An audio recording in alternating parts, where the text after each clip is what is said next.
All right. Welcome, lovely people. Today we have the introduction of the new, I guess we're gonna still be addressing these as modules. Maybe. But anyways, today is the introduction of the Demonweb pits update. We're just gonna call this the Demonweb pits updates. That rolls right off the tongue, huh? There was also an introduction to so this introduces a new adventure campaign, adventure and campaign simultaneously. And the adventure, I think it's like a Hero Reborn, which is dealing with a post level 20 adventure thing. So we're gonna hop right in and take a look. As always, most of these things are done live, unresearched most of the time. I see the announcement. We're just gonna investigate, see how intuitive most of these things are. As a background, I have easily one of the longest tenures in Neverwinter, I would say. Arguably, there are still quite a lot of old school players out there, but I would believe that I'm among one of the longest legacy players in Neverwinter Online. So let's see how intuitive and the updates, and I'll provide some commentary, but this type of experience is generally not meant to be comprehensive. I am not doing this for the sake of executing efficiency and whatnot, just to see what the take is from an experienced player's perspective, and then taking some like observations regarding the quality of its content updates with modern standards, right? So let's hop in on my first tune. Usually I do 3 tunes for all these things. So let's investigate what we can see right away, right? I did log in already to do a few things, but so the first thing I noticed, right, that they announced was, let's look at the Zen store stuff first. So they offer a new lockbox drop today. I think it's I'm pretty sure a new lockbox drop today. Let's go to the Wondrous Bazaar, where you can buy. It's the planar, yeah, the planar.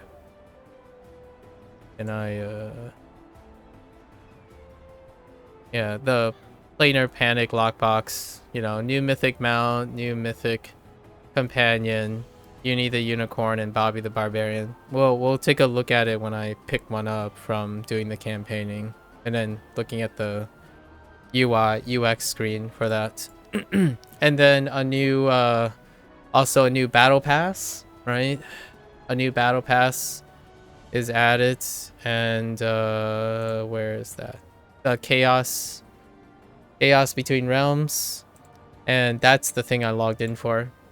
Bought the battle pass. I would say largely your standard stuff, outside of they started including a themed companion, and in this case it's Grumph Bayner. I don't know how to pronounce these names. Bayoner, I guess. But it's this guy. He's actually part of the adventure that was or the like the current campaign thing, the Demonweb. But we'll see. I'm guessing this is a character in it. Again, no research, nothing. We're just hitting it with not too much prior knowledge, and I have no legacy in D&D, like the actual pen and paper thing, very limited. So you have your standard affairs: keys, call wards, reroll, stones, astral lockboxes. Actually, another thing that changed is that magnificent Resurgence box, they have been updated. So it does look like the loot table for the Astral lockboxes have changed. It also even includes the Fallen Angel wings. Interesting. And pink Sylph wings, including the gold dragon wings. So it's been updated. And then you have your shards. Let's look at campaign 2. Token box, all wards, astral lock boxes, more astral lock boxes, bag, probably epic mount collars, and then more mounts. For an experience, for any player that's beyond like 2 or 3 years, most of these things are just largely standard hoarding stuff outside of the limited. So they started doing this limited companion if you're interested in that, but other than that, pretty standard affair. And these battle passes are just daily participants, which, and then they also added abyssal hunts. Abyssal hunts is part of the Demonweb pits update. Abyssal hunts is the second iteration. This is the second iteration of the dragon hunts mechanic, which was introduced previously quite a bit back now. I think 2 or 3 updates back. The Dragon Slayer one, which is 2 or 3 updates back. And it's going to be an iteration of that. So we'll see what is changed and what isn't. So you have your standard battle pass. Good to go. And then now we have the Hero's Path. Oh, it's just called the Hero's Path. This is the adventure that was added for, I think the point is to create the quality of life for player post level 20 stuff. So we are going to try to do it with 3 tunes. If curious how these are locked. These might be gated, time gated. You must complete the mission. Oh no. Maybe not. So we're gonna go through these, right? So I think we're gonna, and then Demon's Web Pit is the new campaign, and I'm guessing Weekly Halls. Okay, so it does it's embracing the new standard. So this is a carryover for the last 2 updates. Your boon points, same division, and then the collecting, converting the excess currency into insignia powders this time. So the last time they made this the mount token. So it's iterating on the same thing. And then you have your fashion item, your typical reagents, amounts. Oh no, vanity pet. Yeah, so most of these things are largely just upkeep items, except for the last item, which is ring engraved with that can be found in the depths. Oh, interesting. So they allowed you to get a ring choice from Master's Temple of the Spider. Okay, I mean that's Band-Aid though. It's very unfortunate. We can look at the campaign store. It's the same structure now as the last structure, where you have your consumables or like your upkeep stuff, or the organization's kind of confusing. So the keys are always on the top left, and then your excess currency distribution with your wards, and then your vanity pets is usually the first screen. Then we have, is this a new set or is it a continuation? Oh, this is the continuation, so it's the same. It's the new set of insignias and enchanted. Actually, is this different? Actually, these are different. I think these insignias might be... I don't keep track of these too well. Different insignias. So it comes with their own unique insignias. Basically, they're filling in all the hybrids now. Like all the there are the insignias have different pairings of stats, and then they're just covering all the bases and all the permutations with a new and introduction of a new I don't even know what you call these combat enchantments, I guess. Emboldens you against encounters where you're outnumbered. Damage increase with each target you face up to 5 targets.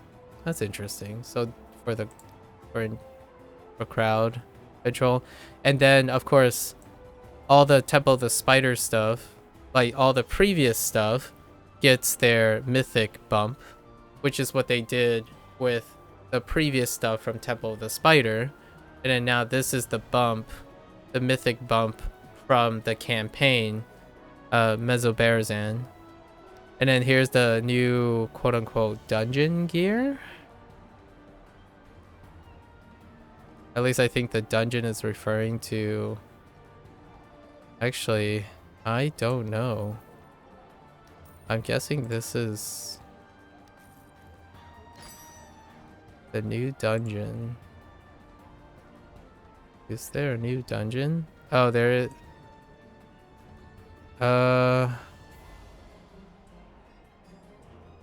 I guess this is the new dungeon, but I don't know if this is the location of the Abyssal Hunt. I'm guessing this new dungeon is the location of the Abyssal Hunt. So we'll see. All this is basically unresearched, so just looking. It's likely we don't really evaluate gear and stuff until a little bit later, but let's just take a gander quickly. Make some really quick first impressions. We got the Helm modifier for Underdark. Oh, that's interesting.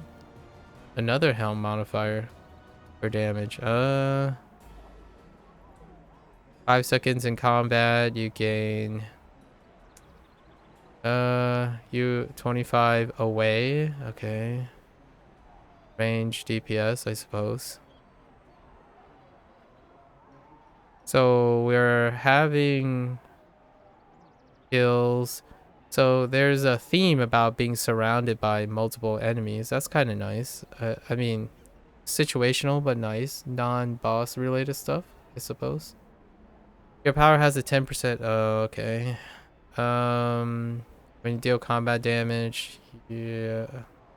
Standard affair. I'll see if there's anything that sticks out. I guess that is not an iteration. This is lower than some of the stuff already available. That's interesting. Maximum. Okay, so they're using... Okay, they're iterating, but they're iterating with the different pairs. So all the different pair stats with they're covering all the effects with the stats that have not been associated with them yet. So that's fair enough. Like finishing all the pairings. So all the gear and stuff is just different pairings of either the zone, all the procs with stats that they haven't been paired with. And I guess we'll take a look at them closer another time. At some point, because this campaign is set up weekly haul of 100, so it's going to take another 10 weeks as per usual, which is not going to change. I personally have already shared my underwhelming desire to see a 2-week experience extended 8 times. Hopefully that's not the case anymore. Maybe it's a little different, perhaps. We'll see, because the last 2 were deflatingly average, maybe slightly below average, but really close to average. So nothing new, nothing old, nothing like non-successful, so to speak. Like it works.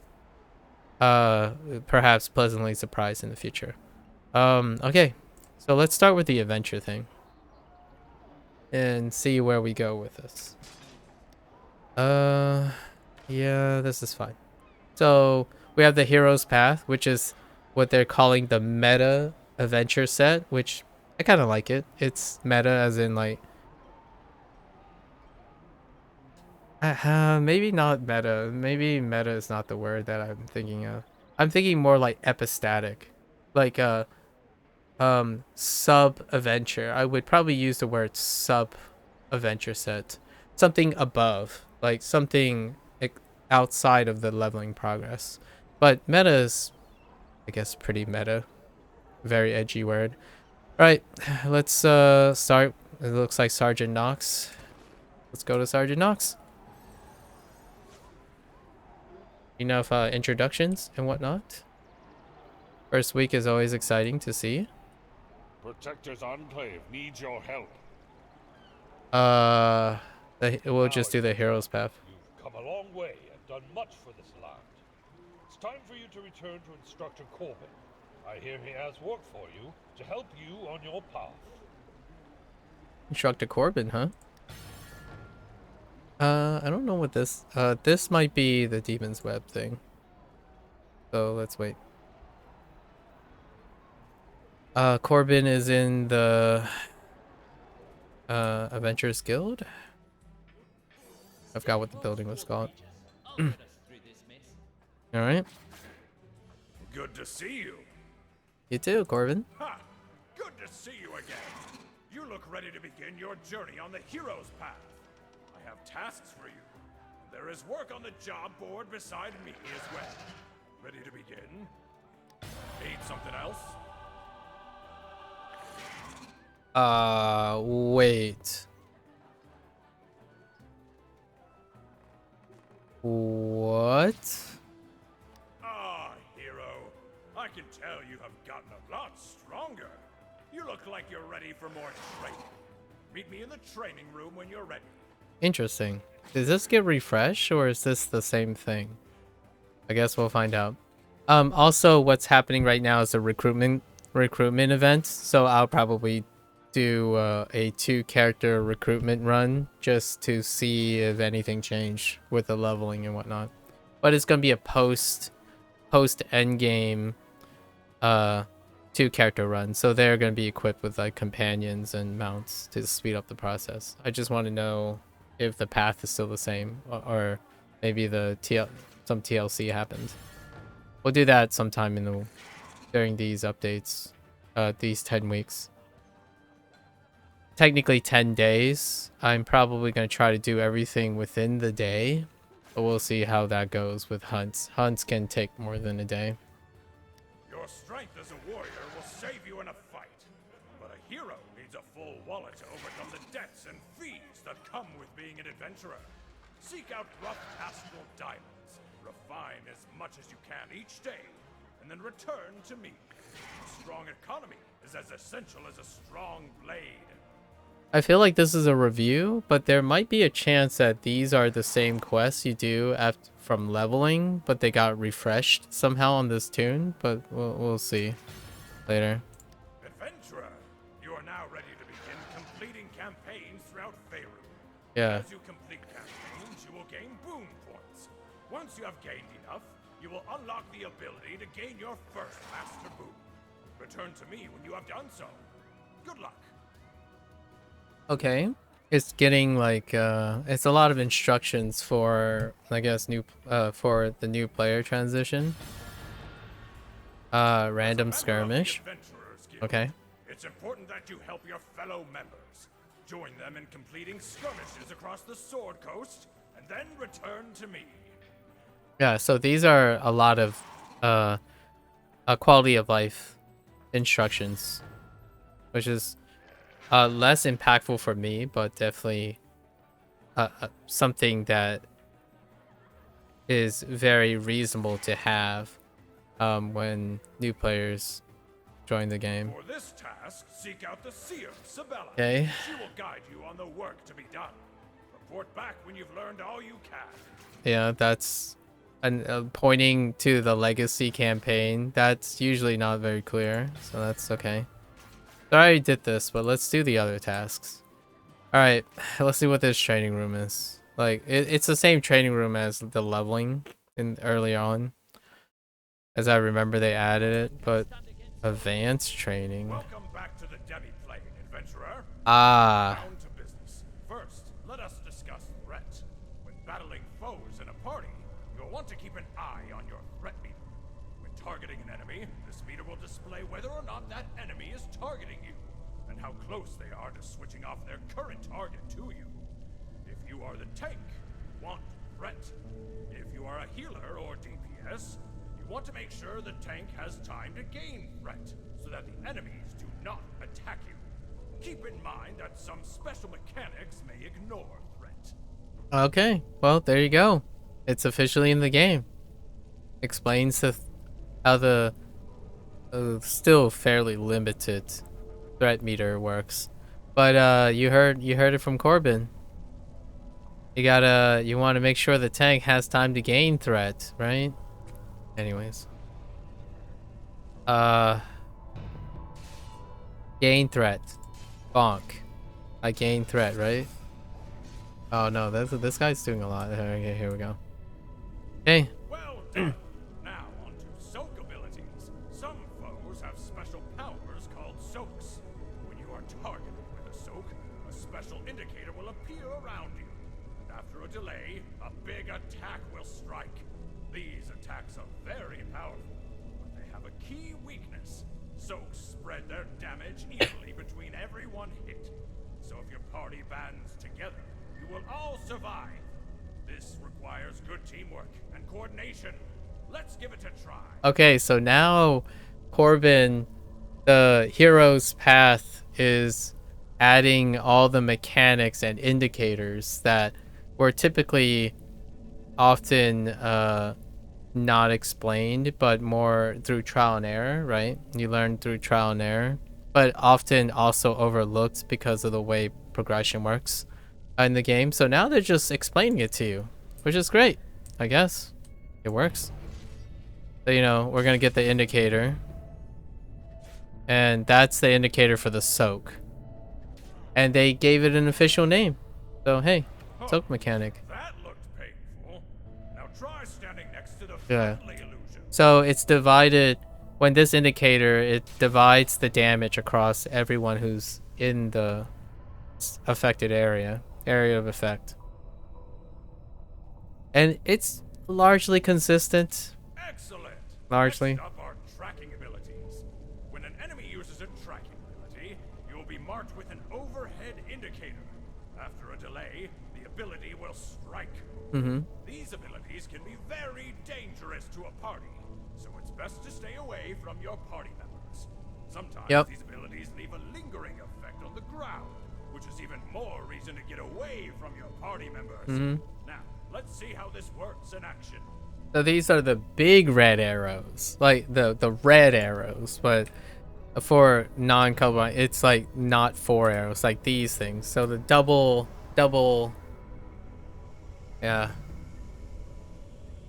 Do I have to intentionally grief? No, I don't have to intentionally grief. Good. Nice. On to gaze abilities. These can be tricky for inexperienced adventurers. Yep. When a foe is casting a gaze ability, an eye appears over their head. When this happens, place your back to the eye to avoid its effects. If you're facing the eye when it activates, you could be charmed, turned to stone, or worse. There are many dangers on the Sword Coast. Don't worry though, this will only be practice. But Yeah, get ready so to try it out. they're explaining all the mechanics in the training room. That's great. Like, at least all the iterating mechanics. I want to see how many mechanics they go over. Probably not the unique ones. The incredibly unique ones. The redundant ones are what they're showing right now. So this is the gaze ability. You look away when an eye is above the mob, as to not get hit by gaze. Well done. You'll be felling basilisks in no time with skills like that. Okay, so they have 4 lessons. Final lesson today. Shattered armor, Observe the yeah. Shattered armor ability. Some powerful foes have attacks that will apply shattered armor to you. This will apply an overhead indicator to you and significantly reduce your defenses. When under the effects of shattered armor, Yeah. you will need to be extra careful taking damage, and will need help from the healers in your party to survive. Shattered armor. Look at what it's like. Honestly, that's to me, hot take. It's probably gonna be very unpopular, but Shatter Armor should be a consecutive hit thing on like 60 to 70% of mobs, because it does pain givers are not like it should have some sort of guard safety, so like tanks can guard resist shattered armor, but just any indicators to have people to encourage players to be more diligent about their roles and fragility when it comes to picking sources of damage. I think shattered armor is a great way to punish that, to encourage. Yeah, but also providing a strength in the tank role. But this mechanic comes up 2 or 3 times in a meaningful way, but for the most part, shattered armor gets overshadowed by overgearing. And I don't know. It's less understood though. Most people just get hit by shattered armor a bunch of times. I must say I'm proud of the hero you've become. Well, thank you. You're ready to take on even greater challenges on the Sword Coast and beyond. So, See you back. only 4 mechanics, but the 3 that indicated mechanics. So only the mechanics that had indicators. But they, you know, all the bosses, those are probably, I think Shatter Armor is like, Shatter Armor is like not so much. But the 3 that they covered are 3 iterated, quite a lot. Are there any other iterated ones that... So in the basic training, like in the earlier training, they do demonstrate... Oh, no, they didn't really. What other nuances would there be? I mean, they did combat training in terms of... I think they did show, like, combat advantage. I don't know they ever show other nuances that occur a lot in the game, like line of sight and whatnot. So just all the indicated ones, the nuance ones, like there should be, that's advanced training. If that's called advanced training, there's still expert training, I guess, or like expert things where it's a game's idiosyncrasies. But anyways, it's great that they clearly indicated those things. There's still like full circles, like exclusion circles, and then proximity circles. Some dungeons, the circles are underneath the texture, so you can't see them. Charging lines. There's no inconsistency in coding, so like color coding. So certain cones are yellow, certain cones are blue, certain cones are red. Like all of them are like, there's flavor texting. They didn't like consistent. They only showed the 4 consistent things, but there's plenty more to have fun with. Obviously, if you trained for all these, it would kind of take out some of the fun, I suppose. Anyways, good enough. I dig it. What else? We need to complete 10 legacy campaign missions? Oh, we aren't doing that today, but maybe we'll do some. And you have to complete... Let me bring up this journal. Okay, so these things are definitely not a one-time deal thing. So we need to complete 10 legacy. I can actually do 10 legacy campaign missions right now if I wanted to, but that would take a while. You have to refine 500,000 Astro Diamonds. That will take 5 days. So we'll wait on that too. So we did the 2 things that can be immediately done. And then here's a board. So we have board tasks. Wow. Okay. campaign bolster reach at least 10% with a companion post bolster. Basically, we do have that, so it's going to be immediately completed. Mount collars, equip 5 uncommon or better. We have that too. I think. Why didn't that? What? Oh, right. I'm only equipping. I only equipped 2. For reasons. For item level reasons. Okay, so we did that. Item level 20,000. Sure. Equip more than 11 enchantments. We got that. Artifacts. We got that. Insignias, right? And then bolster. So these are auto completes for obviously. It's a great set of progressions. So what this is doing is it's giving a new player reward, slight reward, like just a checklist basically. The reward is not irrelevant really here. If any reward, this is just a checklist, and it gives you a positive feedback on what are the things that make up a character's performance. So companion bolster, mount collars, item level enchantments, artifacts, insignias, mount bolsters. Is there anything else? He introduced boons. So Corbin introduced boons. Yeah, they covered everything. Oh, wards? I think they might have covered wards somewhere else.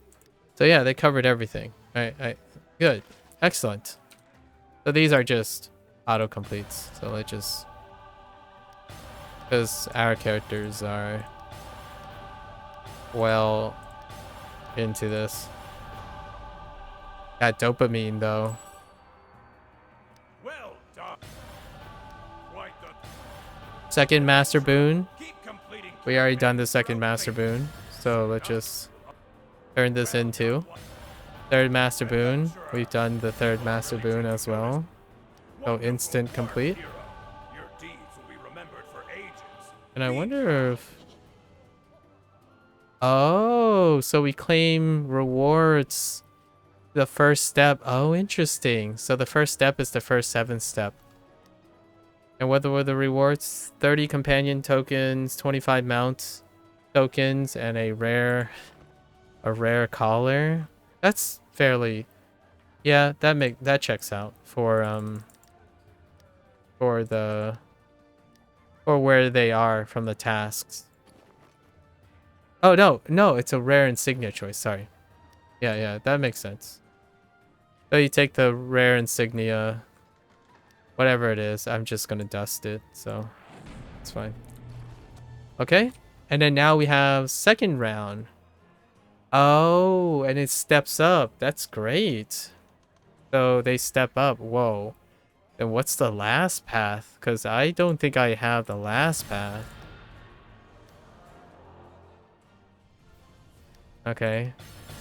So these are all post 20 stuff. So you get these really fast. Holy heck. Okay. I like it. These so they're stepping up by 10% each time. That's great. I still need to wear my mount collars though. So let's see how high we need to get these. Okay. So 20%, get rare artifacts, item level 30k, mounts up, enchantments, collars, and insignia again. So then that leads you to the next step, right? The heeding the call. And what do you get from heeding the call? A glyph of potency on top of an epic insignia choice, and then more companion tokens, upgrade tokens. Great. And it's scaled up. So it's scaled up. Wow. It actually goes pretty deep in.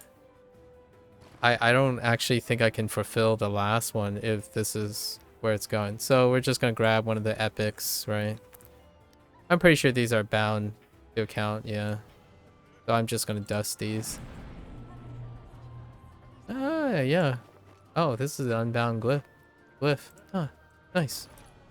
Okay. Epic insignias, bolster 30, companion 30, item level 40k, yep. Epic artifacts, epic mount collars, and then enchantments. Right, cool.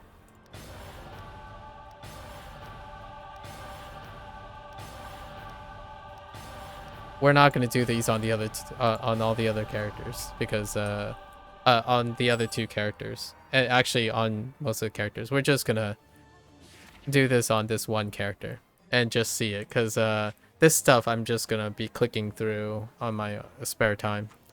So what, we got to the long road. What do we get here? A call ward. Huh, what is this? A legendary choice progression thing? A legendary mount? Oh, it's a companion. Interesting.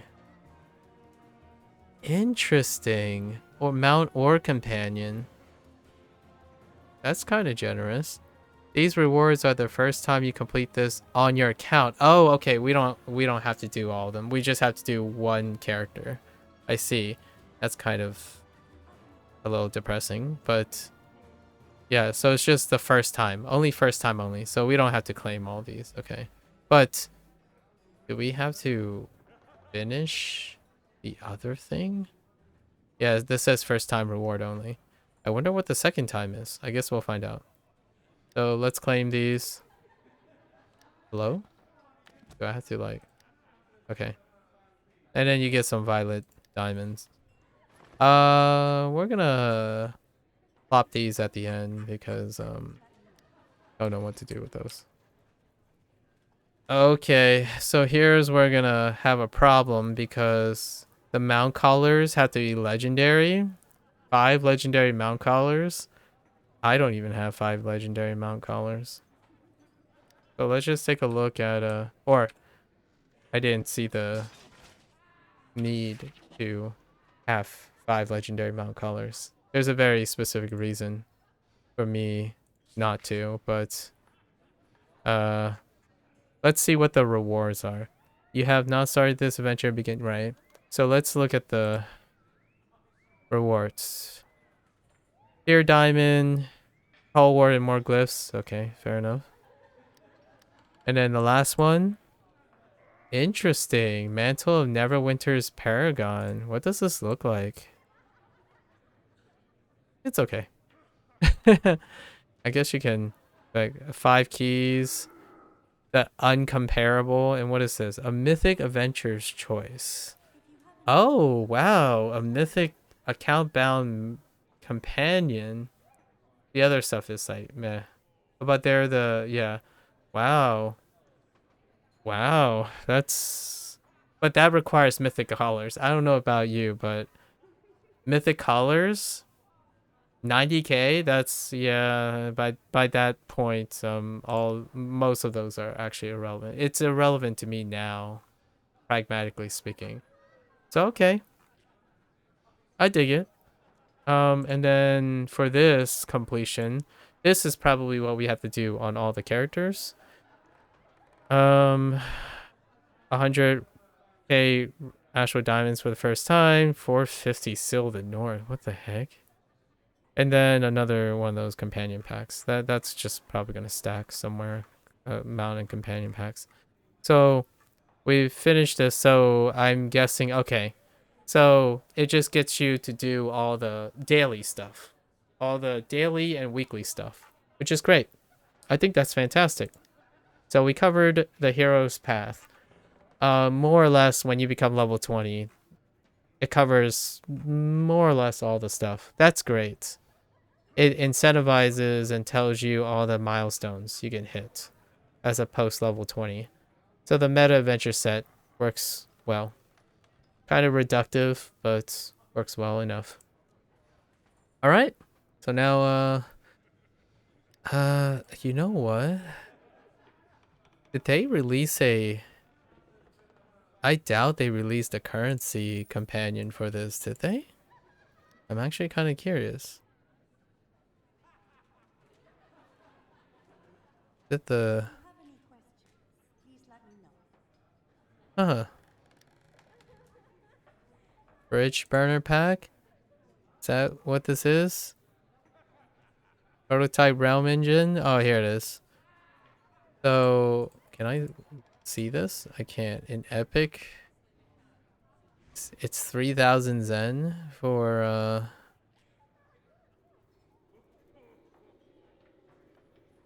So what I learned from last time is that it really doesn't...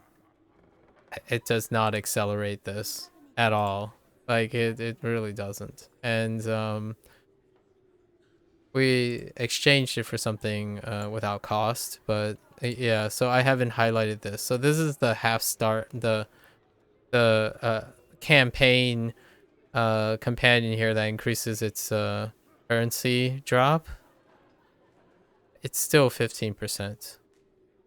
And oh, I guess I don't know how high it goes. Actually, we can compare it.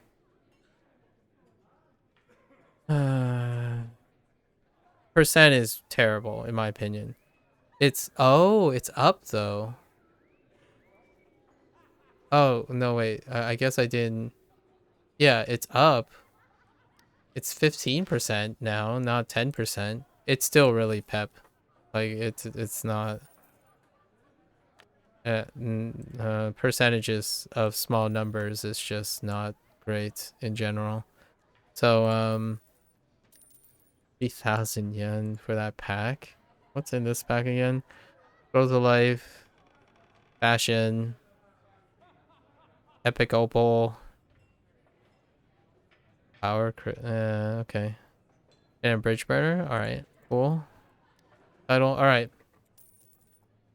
Oh, off to the campaign now. Is there a start button for this campaign? Or do I have to just go to Sergeant Knox? No. They didn't add a start campaign. So, something is amiss within these names. Norbundilian? Norbundilin? Norbondian? I don't know. Alright, lots of demons. Lots of demon rifts basically ripped in, and we're gonna shut down the portals, or at least try. I guess they're constructing a realm engine that kind of maybe perhaps went right amiss. We'll see. Start this campaign. It doesn't say where, so we'll just go to Sergeant Knox. It's probably that. We'll hide these tasks. These will get completed. The legacy tasks might not get auto completed. So here's all the legacy tasks. I generally have them hidden and just collected, or maybe if I want to do them at some point.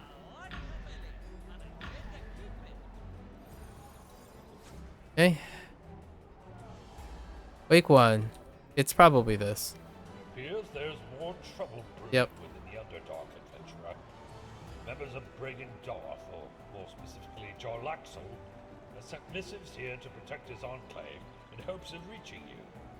Speaking in riddles and using mixed words appear to be his style, so there's not much here in the summons for you, only that you're respectfully requested back at the Whispering Post. Yep. Draxel. Okay. Yeah. I keep forgetting I'm not playing PSO2 NGS. I keep hitting M to TP, but I'm supposed to summon the trading post. Alright. We're not grabbing that companion. That's... honestly, that's ridiculous.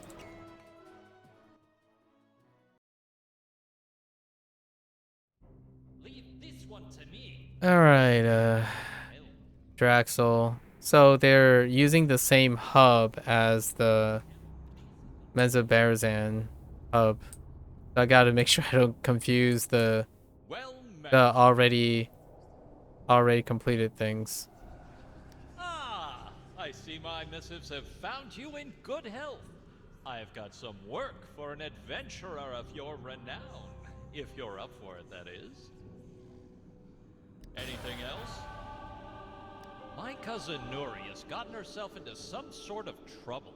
She was permitted to study at Sorcerer rather than become a cleric of Lolth, so I imagine it has something to do with magic.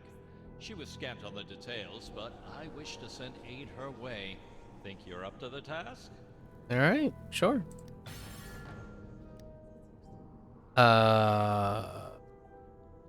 Meet with her?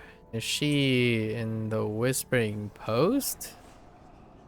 Oh wait, I wasn't paying attention. Oh, right, this place. The Norbidil? I don't know, I didn't hear clearly what they said. I need to turn off the audio just a little bit. Okay, lots of purple. We got some green splashes. Not bad. Looks like a maze still though. But there's some green. Ooh, this place looks nice. Some green highlights everywhere. Alright, let's go to 15. Ooh, I like this green. In with the things. Oh, this place looks nice. Okay. I've got so much to do. You look like someone who can help. Interested in getting your hands dirty? Sure. Oh, good. My cousin has heard my plea for help. Listen, there's not much time to explain, so we should get started right away. Okay? Okay. I'm glad Jarlaxle sent you. Are you familiar with the planes? Particularly the Abyss? Did we talk about this already? Well, there are other planes of existence with different rules on how things work, different from here on Toril. Recently, something has caused both planes to be connected in spots, and magic from the Abyss is seeping into our city. I've been studying it secretly with mages from House Fabridge to stop the spread. We actually cast a magic ward, but it failed terribly. A lot of people were hurt. I didn't mean to hurt anyone. I need to finish my research here, but we need help locating some of the injured mages. Can you reach them and bandage them up? Fair enough. Let's get right to it, shall we? A new form of magic has shown up in the district. Well, it's new to us. Knowledge requires... We've never seen anything like it, which means it can only be coming from one place, the Abyss. I started studying the magic before any of those stuffy old mages from Sorcia got here. I thought I'd be able to stave off this magic with a spell of my own, but the experiment blew up in my face. I mean that literally, by the way. The explosion destroyed part of the House Fae branch villa and scattered several of the family's most powerful artifacts across the district. That was before things started to get really out of hand. Can I count on you to locate some of these items and return them to me? I must return them to House Fabridge right away. Sure. No problemo. We will... Okay. That's it? Okay. What does this zone? Whoa, it's very elongated. Holy heck. 2 heroic encounter areas? Okay. Oh, right. First thing we do, get the heck out of the populated instance. Because, that's classic.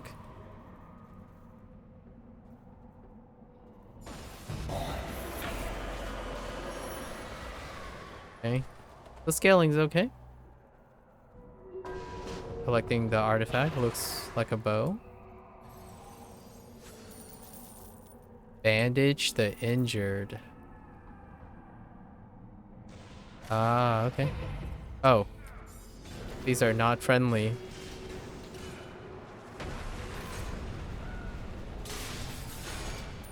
Okay.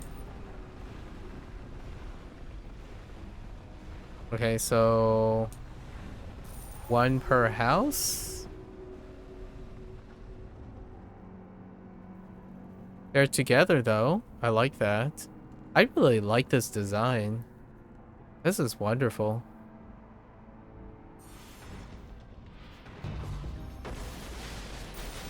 Hmm. No. Okay, so we have patrols again. No. I guess they might be just in the little buildings, maybe? Or not?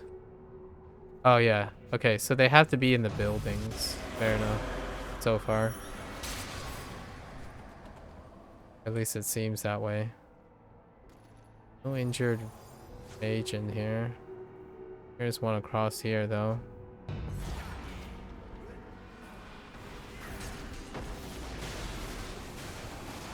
So far this seems alright. Kinda limited in spawns. Hopefully these aren't common shares.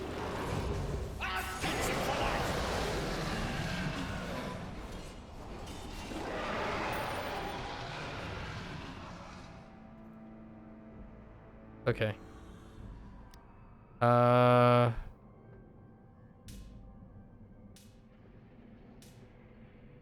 That's probably the way I want to do things. Okay. So that's kind of limited. How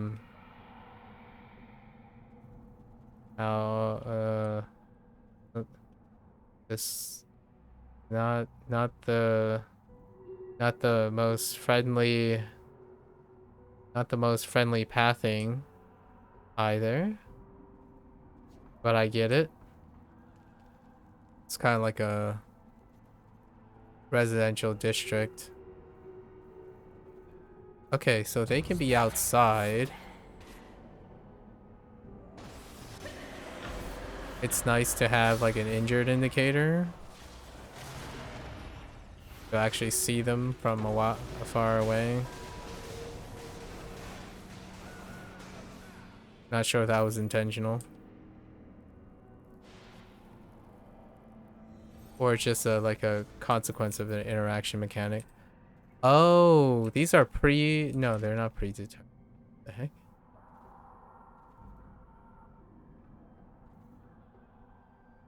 Joy. The moment I see another player. Okay.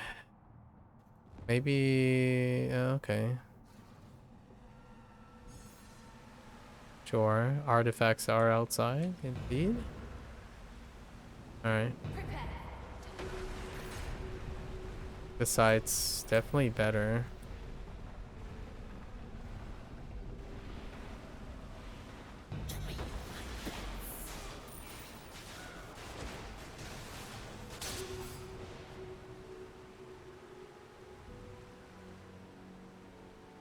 Alright. Lost artifacts is meh right now. A real meh on the lost artifacts.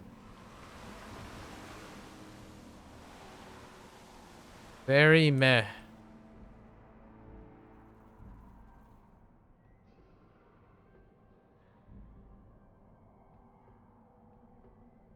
Yeah, it's very difficult to see.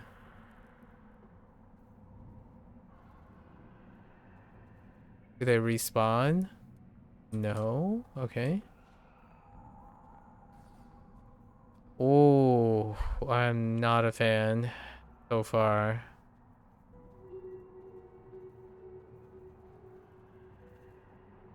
Oh, I already... okay. Sure. They already been in here, but I'm just seeing if they repop. They don't. That's an artifact though. So there's 2 rows here.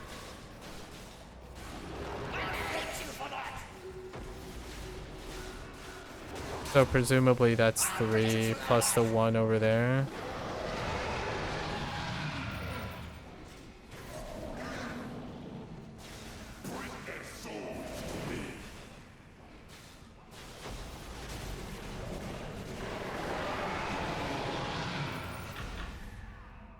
No target. Okay. All right. Yep. It looks like it's shared. So that's a big drawback. That guy just walked in, probably didn't see it. Perhaps. It's not. That's only one time. So what, you have to like loop around? I see the artifact. Let's confirm if it's shared. We'll see. If it is, then it's terrible. It's not shared. It's amazing. Hooray. And they're unique. That's not so amazing, but excellent.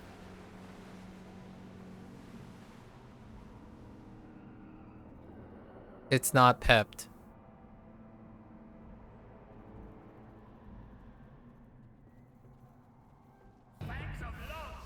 Okay, cool.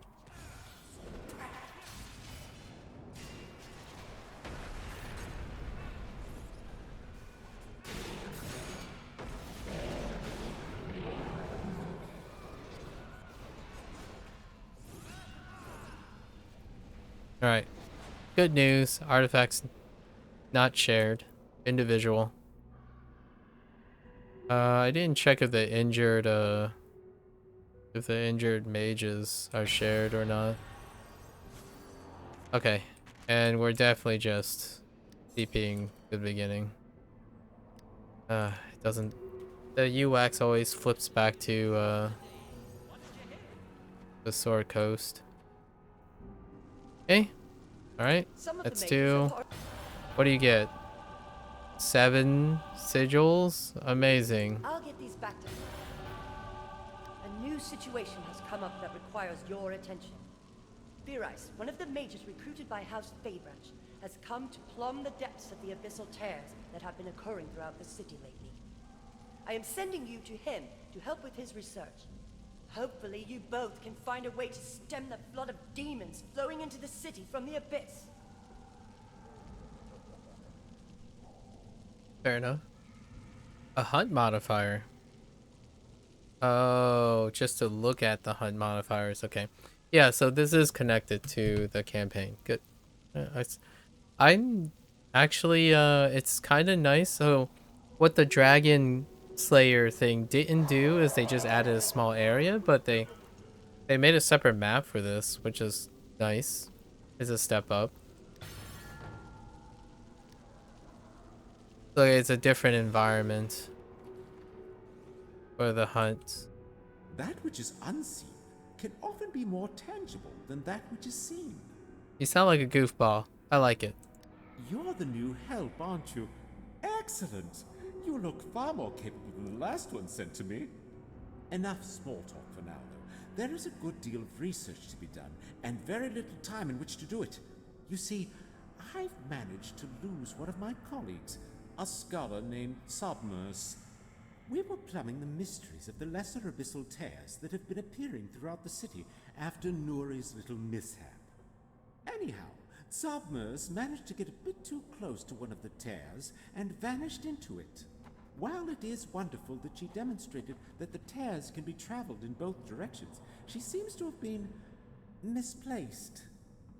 It would greatly help my research if you could be a good little helper and fetch her from that tear for me. Hopefully you can find her in one piece. She had quite the sharp mind, and it would be a pity to need a new research partner so soon. I like this guy. Alright. Rescue her from the tear. Sure. Do we go in? Like, okay.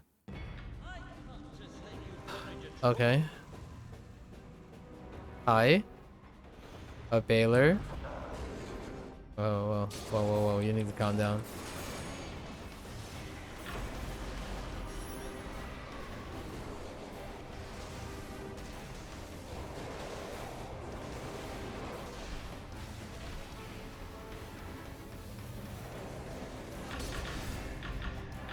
Oh, that actually.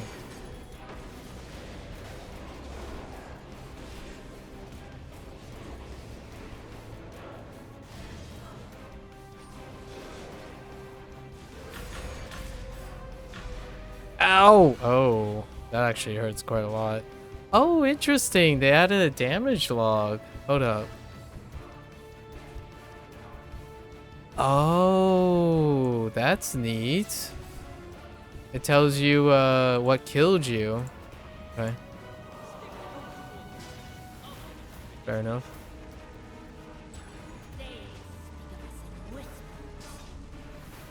Obviously, we weren't prepared for that.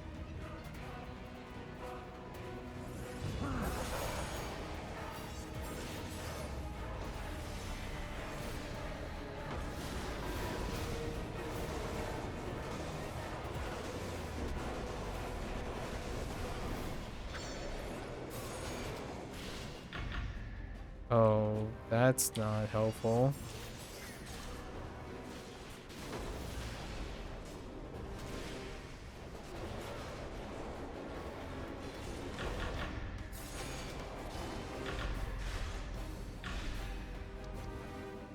Ow. Yeah, I guess I should really switch, huh? Whoops. Does he always hit me from here? Yes. Fair enough. Alright.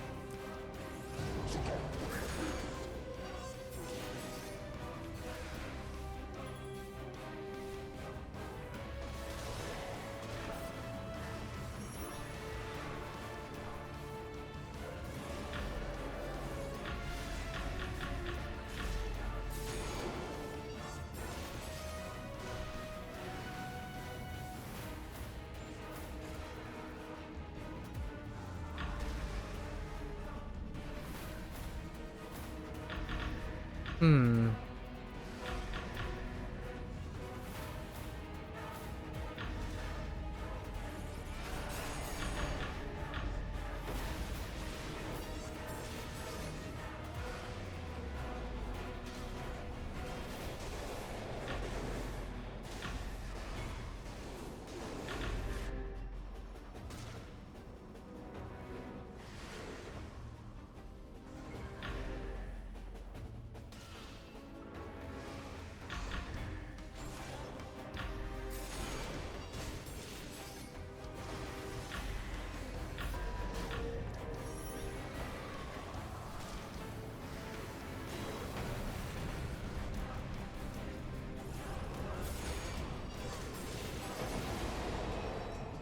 Okay. It's okay. I was thinking of a few things. The darkness of the abyss could conceal the secret that will help push it back from our home. Really now? This is a most pleasant turn of events. I had long since given up all hope of returning to Menzoberranzan. Thank you for your assistance, adventurer. I really should return to the others and share my findings with them. Good luck. Godspeed getting back.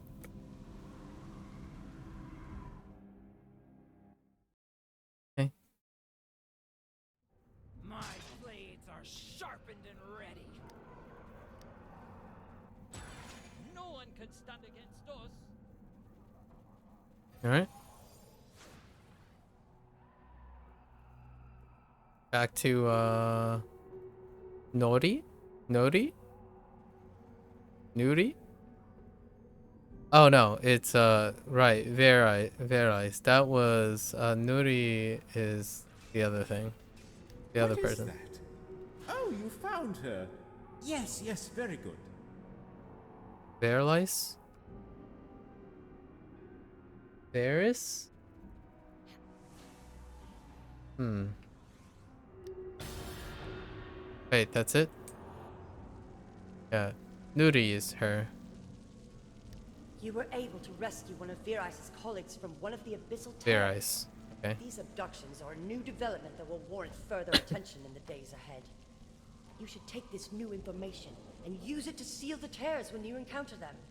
Okay. This should help lessen the impact of the abyssal energies that are disrupting the fabric of the Narvandalen. Additionally, Virice is entrusting you with this box filled with mutators that can be used to help you use the chaotic energies of the Abyss to increase the rewards earned from sealing abyssal tears. These increased rewards do come at the cost of granting a boon to the enemy that you face. But such is the way of abyssal energy. It is a blade that can cut both ways. Yep. Alright. While you were helping me, we set up wards to slow the spread of abyssal magic. This should give us time to plan. However, before we continue, Jarlaxle trusts you, and I think I can trust you, especially since you're not part of the establishment here. May I be honest? This magic coming from the Abyss, it's not a random event. No, I'm not behind it if that's what you're thinking. It's actually my cousin, Gromp Bainray. Do you know who he is?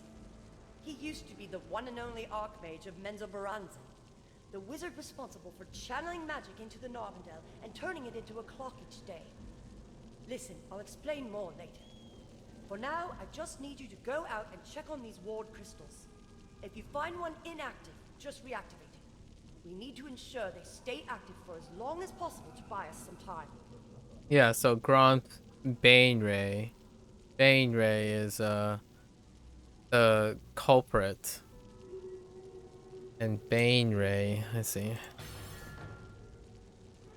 The Demonweb. Doorways to the Abyss are loosing demons upon the district.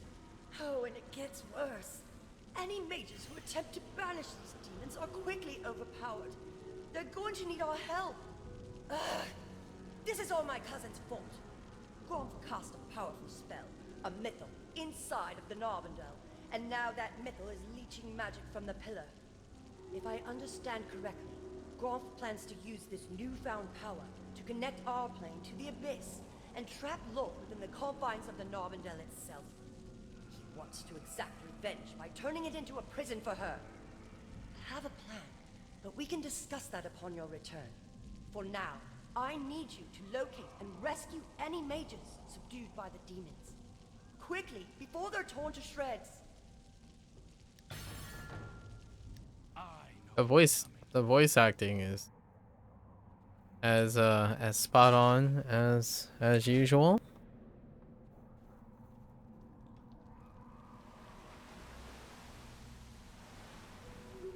Okay. So we turn on these wards, okay. Do they light up? Oh, they do. Sort of. Quite ominous. And, okay. Strategically in the four corners, cardinal corners.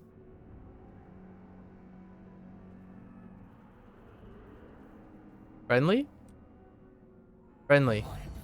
You guys are buttheads. I just wanted to turn on the ward, man.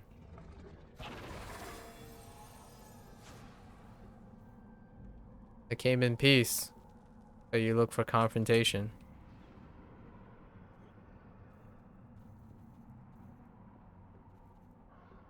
Wait.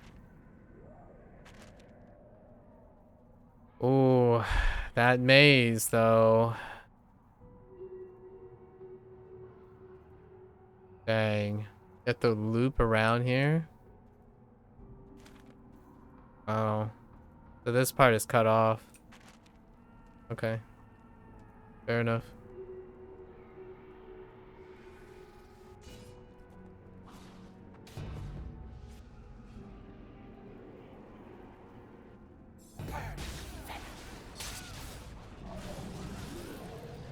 Bring their souls to me.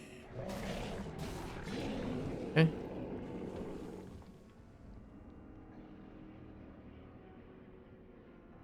Poison is still here. The out of combat poison thing. Oh, we picked up a lockbox, so we can look at the contents. You know, I want to say they're exciting, but they're not. The lockbox.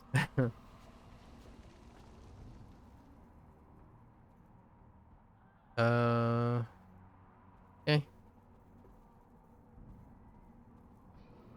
All the way to the other side. And then it leads us into this, tears. Are these the tears? Yes.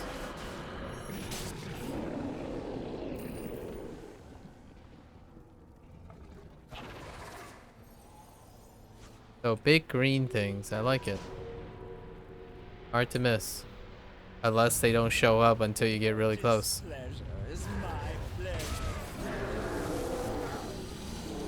I guess we might as well collect the lockboxes. Perhaps we'll open some.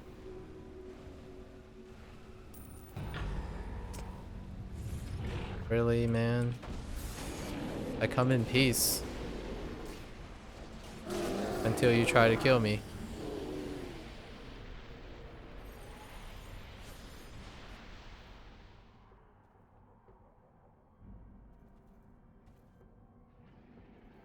How did I miss that one? Oh, these guys don't show up until you get really close. It's fine though, it's just the corners.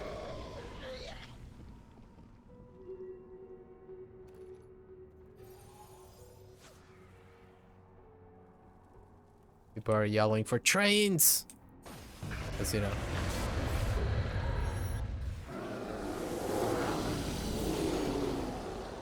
Alright. So far, it's alright. Pretty aight. Not accessing the other half probably until later on. There's probably another entrance at the top or something. Kind of like the way they did the last map.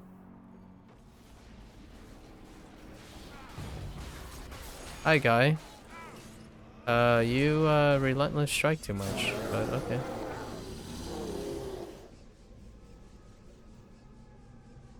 Thanks. Appreciate it.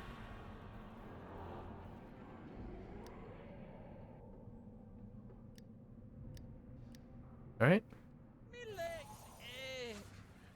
Back to Nuri. The wards were down again? This is not good. At least you got them working again. We'll have to check them periodically to ensure they're still active. This is the only way we can contain the spread of this abyssal magic until we can work to stop it permanently and shut down Grove's Mythal. They're safe. Great. My cousin Grump will pay for this. His Mythal is...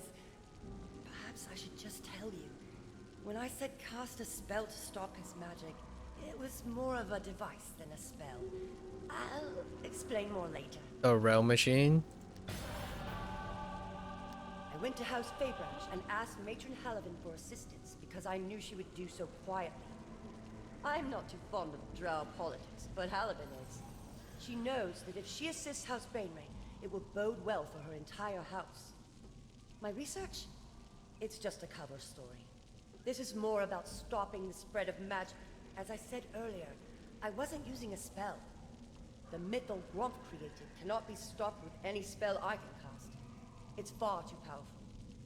Changing the very fabric of magic requires something of Nevery's design. After delving deep into the oldest archives of Sorceer, I found plans for something called the Realm Engine. It is a meta-magic apparatus capable of manipulating arcane energy in various ways. We got one up and running, but we failed to properly tune it. Fluctuations from the Mythal rendered it useless and caused it to send a shockwave through the city. The burst was so powerful that it blew the house apart, and then bent the space-time around it. Those who fled not only abandoned the engine, they left behind the schematics we used to build the blasted thing. I believe an adventurer like you may be able to return to House Faybranch and locate the plans. Please head to the Faybranch safe house and speak with Matron Halavan. She will help us salvage whatever we can. Let's see what's out there. Okay.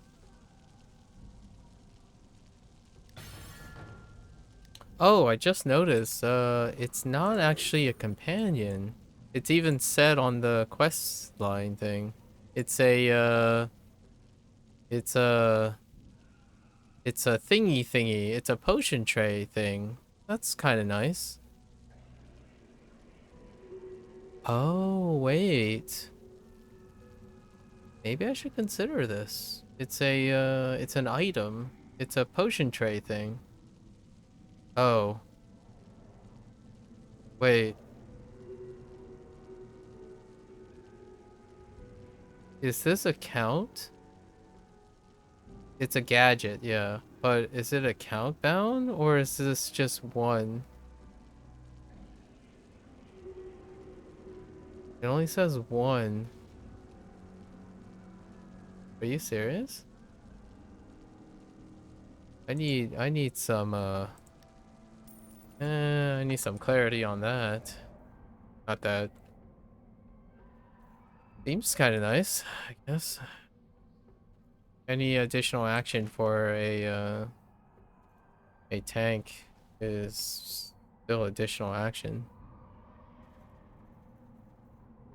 Speaking from a tank player, obviously. It's less interesting if you're pain giving or healing, I suppose.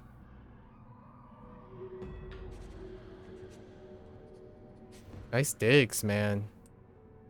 Very shiny. Here in House Faybranch, we strive to show the other houses of Menzoberranzan the proper way nobility should manifest. Gee, you sound very stuck up. I don't believe we've met. You're not from one of the noble houses, are you? Oh, Stuck up, you've confirmed. been sent by Nori. But where are my manners? Is there anything I can do to be of assistance? You have weeklies. Oh, hey, 3 weeklies right away. Nice. The Narbondellan district is being overrun. Oh, those While we work to weeklies. deal with the abyssal magic in the region, House Faybranch has been spread thin, pushing back our enemies. We need adventurers from Neverwinter, such as you, to ensure the safety of our citizens. Fair enough. So the heroic encounter one, Part of House Faybranch's attempt to curry favor with House and then the Faybranch activities involves one. All right, completing fair various enough. tasks for them. One such task involves pushing back a group of hostile drow that has infested the city. We have much to offer adventurers, such as coins and trinkets you can use to barter for better equipment. Okay, Complete yeah. any of the tasks listed in this scroll, and I shall see to it that you are duly compensated. Sure enough. The They scholars have of the House explainers, Faybranch are though. working That's to good. undo the damage caused by the influx of abyssal energies, but tears remain in the Narbondellan, Duthcloyne, and Brayron districts of the city. Travel into Menzoberranzan, seek out abyssal tears, and close them. Return to me, and we can speak about compensation. Okay. And Narbondellan, yeah. Okay. Cool. Do you have like... So... Interesting. So it's not like that? Okay, so it's not this. And you gotta love that Masters demons demon web pits. Still doing that thing. So the hunts are somewhere else, huh? You just close abyssal tears. I guess you just solo them. Okay. I just received notice that a number of our mages have been captured. It seems they were unable to escape. How'd you when get the over Faybranch here? villa collapsed. Can you rescue them? Okay, so that's the same. We're having a difficult time researching abyssal magic due to all the hostile drow in the district. Would you be willing to clear some of them out for us so we can continue our work? Okay, they're It would just be the a big two help. permutations Oh, of the and you can last rest two. assured that we will make it worth your time. Sure. Is it just you? Is it 2 at a time for now? Hi. Fair Ice. Okay, you're... Is it... Okay. Oh, that's kind of cute. Cute and weird at the same time? Ooh. Uh-huh. 4,000? That's kind of pretty solid. New foods. Food buffs. And this is the campaigns. Did they change the... No, they didn't change the seal stuff yet. And then this is just the stuff. And then campaigns vendor store, right? Accessible. Okay. So, so are you telling me abyssal hunts are just...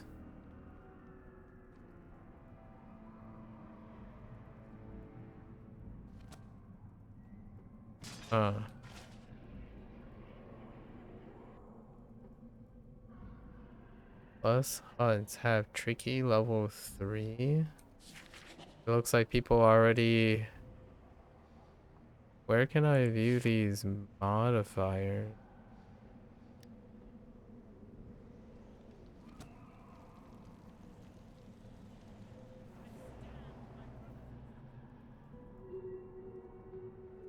Huh. Lesser hunts, abyssal hunts, greater abyssal hunts, proto engine. I don't imagine these are considered.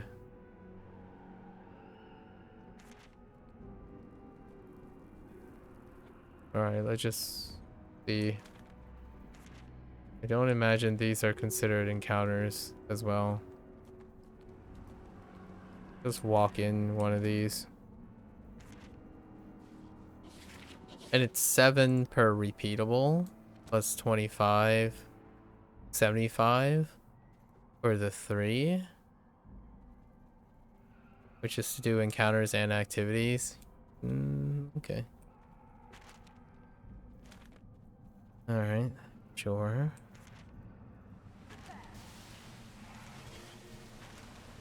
People are proto-engineering? Okay. Whatever that means. Okay. What happens when you enter one of these? Hey, adventurer, let's go be heroes. Oh, and then you select modifiers here? Interesting. That's really different. Uh-huh. Phase spider. You can't switch anything before you go in? Okay, so you have to... You can switch.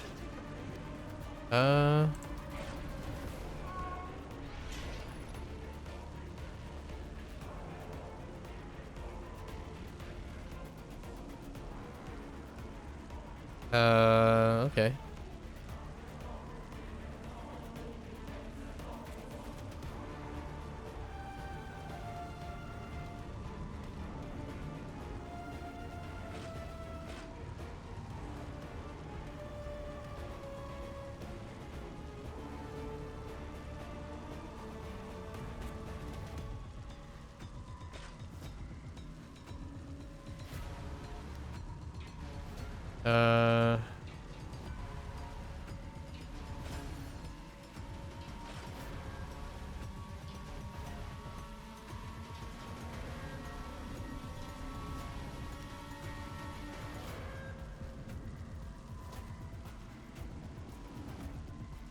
Maybe we'll do it this way.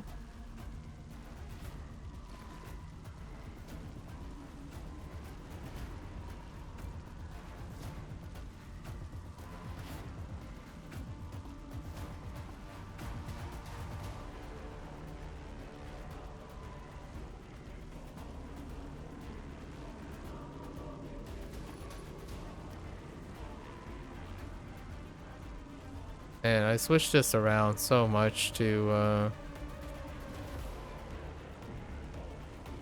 for Temple of the Spider. Wait, does this actually work? Actually, this might actually work better. Or I guess we can swap to certain things for now, just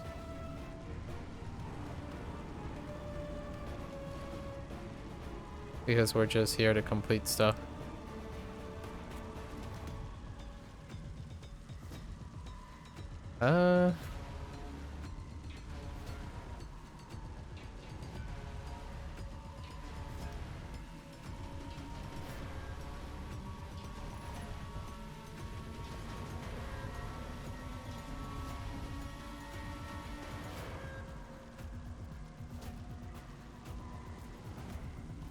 Where did the third book go? Did I know it? Oh.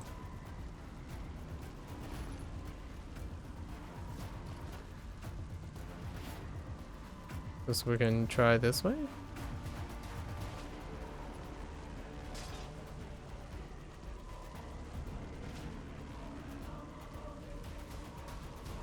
And yeah. We'll just try it this way.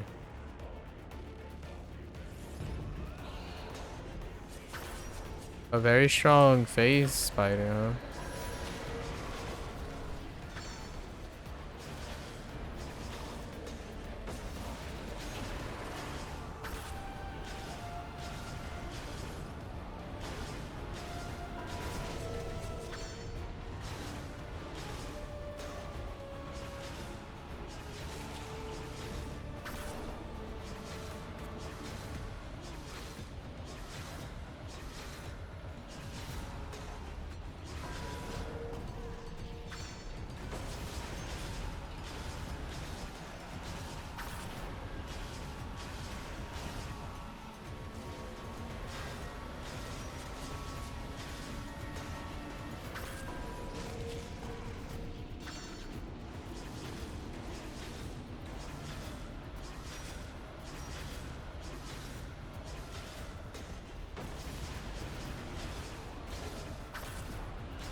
So it's not progressing like I thought they were going to do with the multiple takedown things for the abyssal hunts. It's okay. I mean, it does reduce the redundancy, but at the same time, it makes the dungeon the bottleneck for party play again, which is really not that flexible. I guess we won't know until later about the dungeon requirements. And still doing the master tier versus advanced tier, I guess we're gonna see how that's segregated based on reward and all that stuff. Maybe I won't have the same criticisms, but we'll see. It's probably party gated and equipment gated.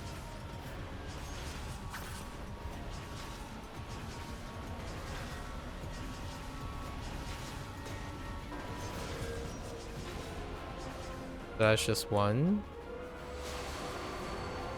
Oh, 1 copper. I like what you did there. What do you get? You get rough astral diamonds. Okay, 75. Yeah, the battle pass XP. Fragments. You can only carry 50k of those. All right. All right. That was okay. What do you get for one? 25%? That's not too bad. Wait, are these like non-repeatable? So you can complete 3, and that's kind of gross. I mean, it's okay. So well, we don't even need more defense. So we can summon. We can summon a combat companion.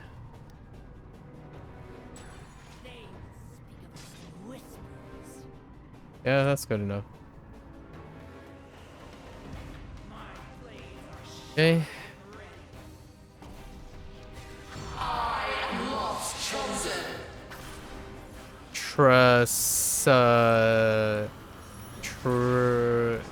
Trisanindia? Okay.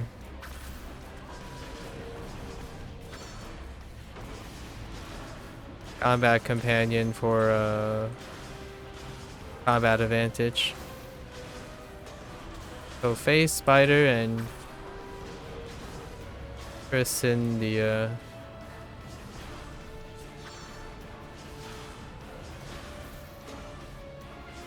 Can you just step in these? Yeah. Okay.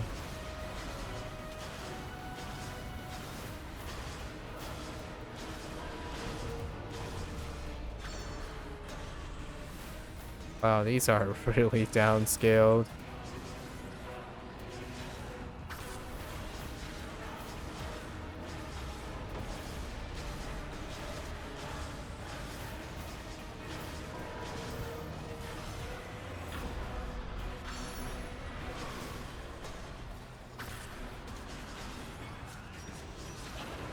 Okay.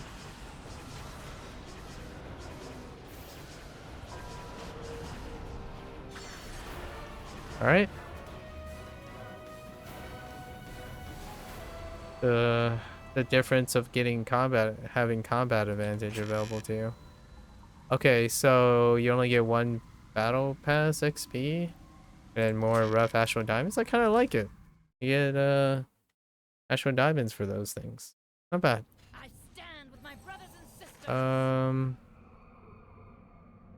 Let's just do all of them. It kind of looks like they're just. I mean, are the normal ones worth? Are these Abyssal Hunts worth 50%? I guess we can go to this one. And I forgot, this is no outlet here. So let's just try to kill an Abyssal one. Let's see how much the scaling is. I doubt the great. I'm pretty sure the greater one's gonna take too long as a tank.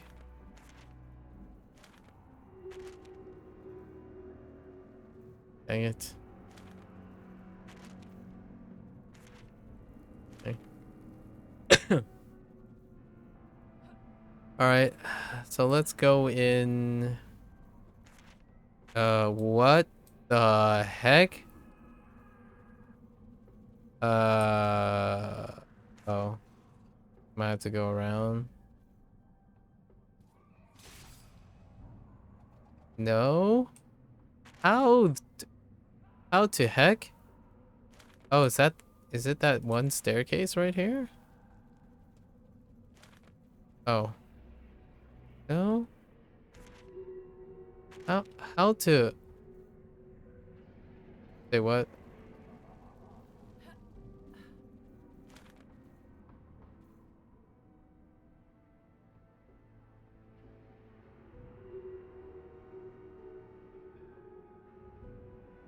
Oh. Are you serious? Man.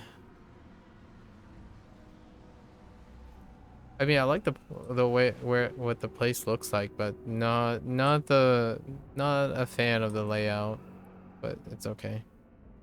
I get it.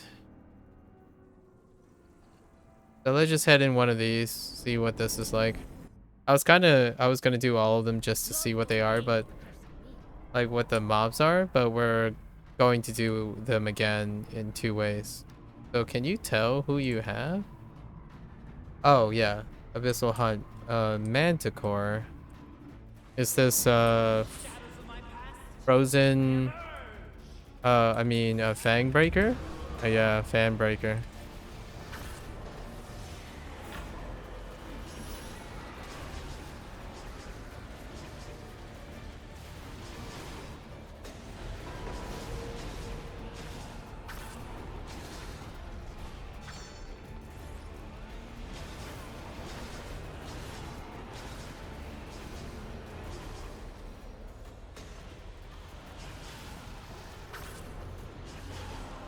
Oh, that poison killed the companion. This one's actually kind of annoying because it keeps making me leave combat advantage. And keeps moving. Not a fan.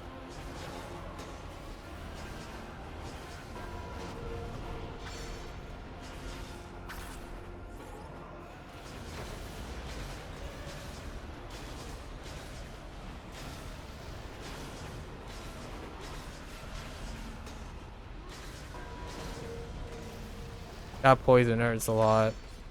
So I don't want to actually get hit by that poison.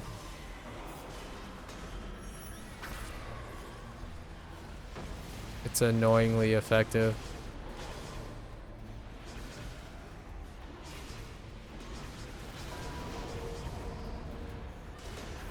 It's not really a big deal. I mean, we can heal indefinitely, so it's okay. It'll be more annoying when we switch to like Guardian Fighter and stuff. I lost inputs there. That was a little weird.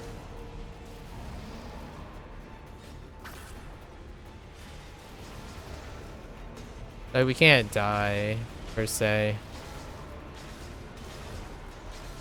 It's very hard to kill a sentinel. Okay. That's okay. You only had to do one, like, less than 1,000,000 more damage. Alright. Is that 50%? I stand with my brothers and sisters. 33%? What is that? Okay, fine. 25 up to 33%. And I guess it adds to our activities. But we still have to do heroic encounters. I guess we can jump into a greater abyssal and see what the scale up is for greater abyssal. My fear is it's just going to take too long. But just to sample it, I guess. So they really gimped it. They're less bosses. They're more just heroic encounters. Just dressed up, modified heroic encounters. I guess when we put modifiers, they're closer and closer to... It's nice. It's definitely a break from just having tons of heroic encounters littered everywhere. Alright. How do I get down there? Oh, okay. All right, let's walk into this greater abyssal portal alone. My blades are A gorgon. Okay. Sure. Do we need to heal? I mean, do we need any supporting items? We'll see. Wait. Unable to perform this interaction at this time. Oh.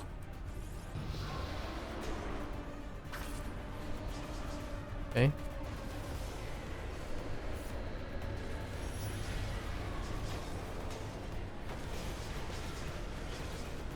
No immediate danger so far. Oh, I like that they added K now. The K subtext. That's new too. The K's reduces string clutter. Yeah. That's a nice touch. I like it. It says K damage.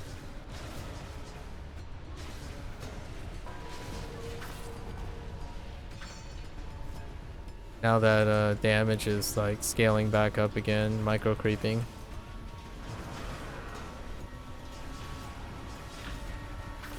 I guess now the question is, how high can the hunt modifiers go? Because certainly this can't be it, right?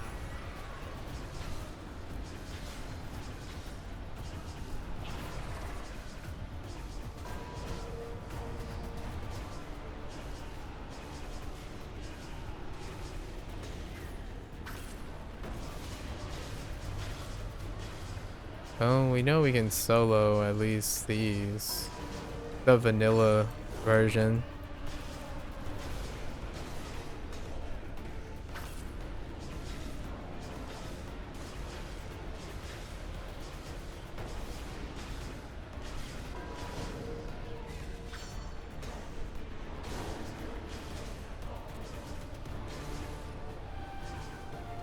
And it's not drow and spider specific.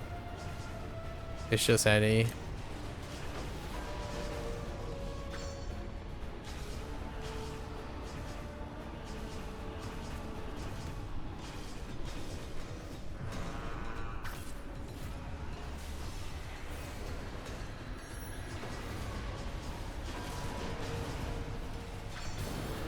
Alright.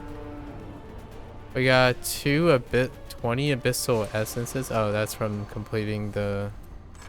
Do they auto-complete or something? Okay. Did they come back up? Is that all we're allowed? So, are we only allowed certain number of hunts a day? Oh.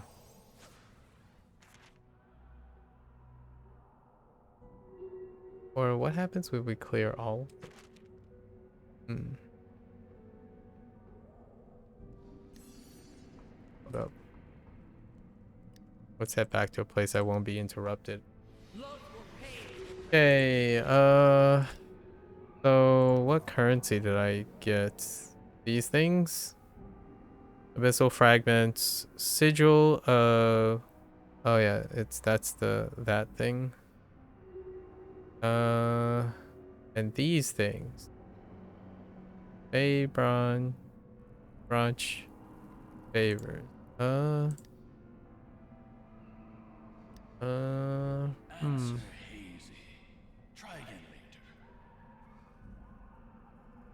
So what do we have? We have these things? No, those are dungeon gates.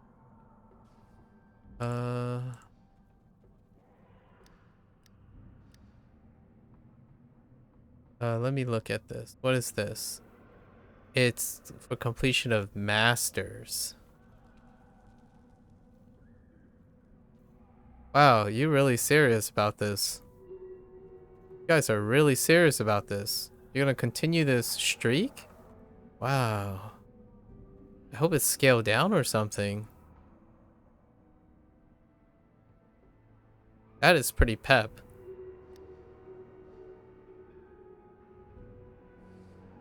Guess I can...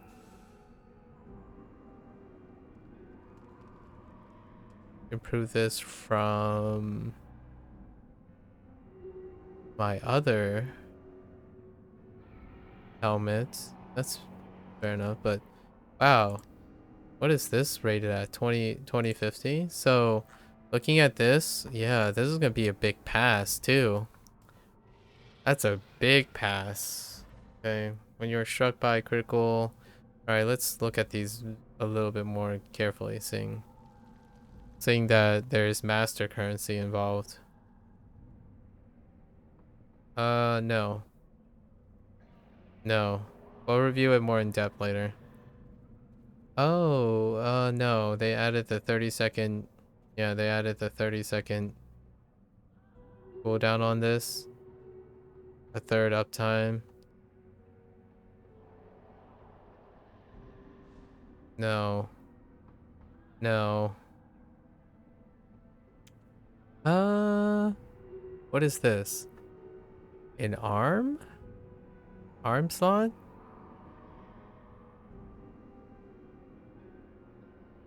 What was the arm slot of? That's a maybe. Oh, these two are like no's, actually. Big no.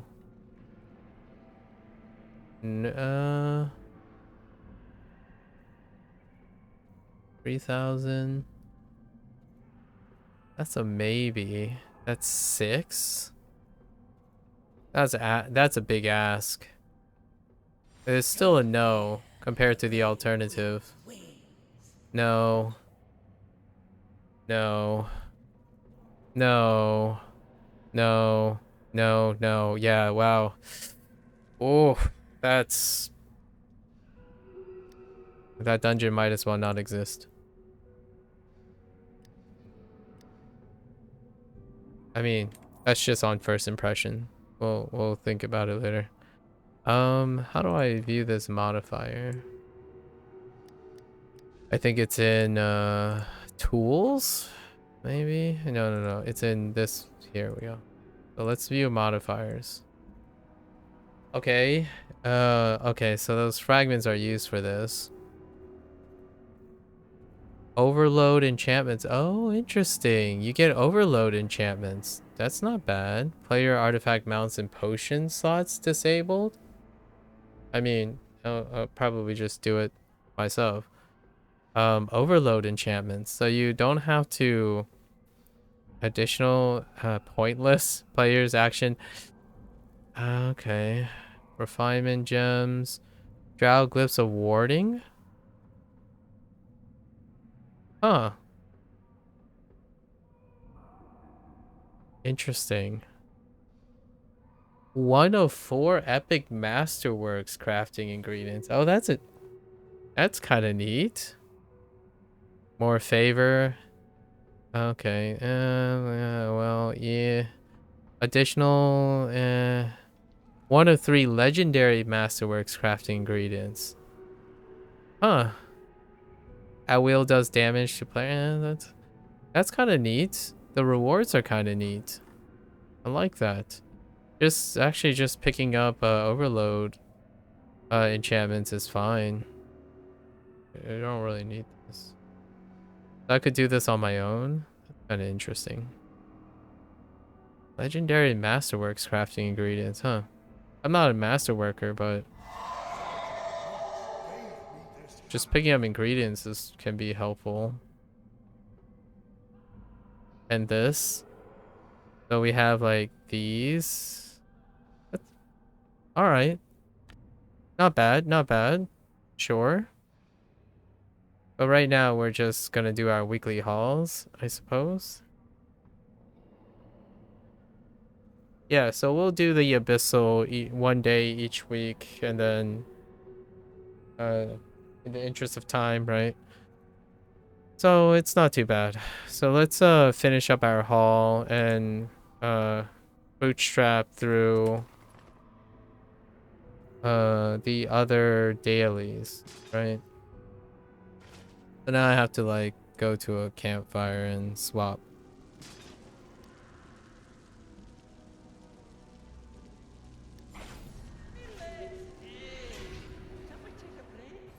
Okay.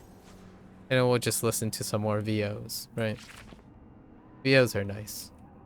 I really do enjoy that break, that western style type of monologuing. It's a different skill set for sure. Ugh, wait.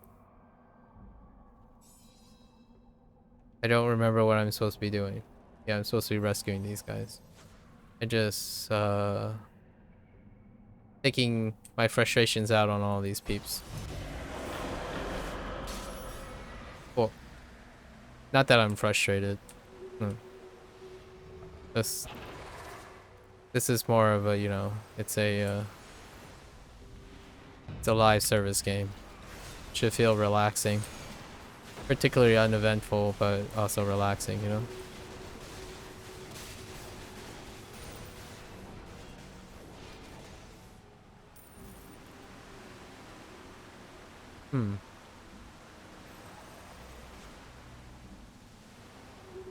Not exciting, but chill. Very chill.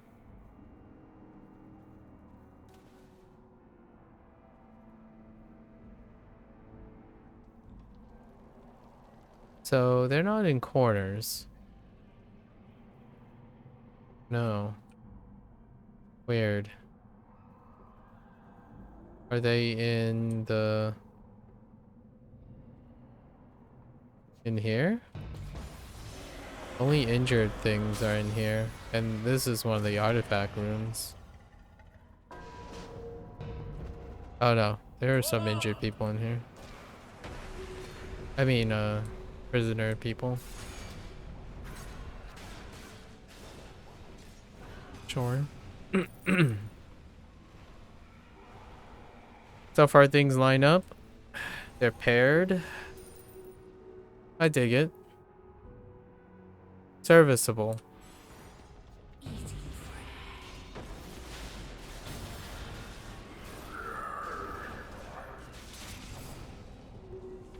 Serviceable.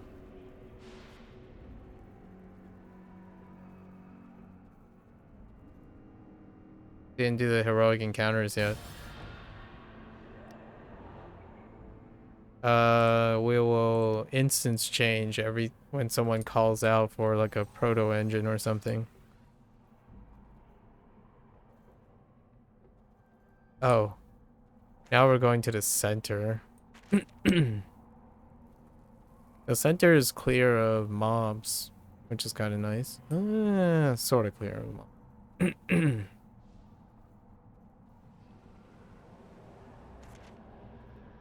Oh, here's a minor encounter. Hmm? You have my thanks, and of course, your payment.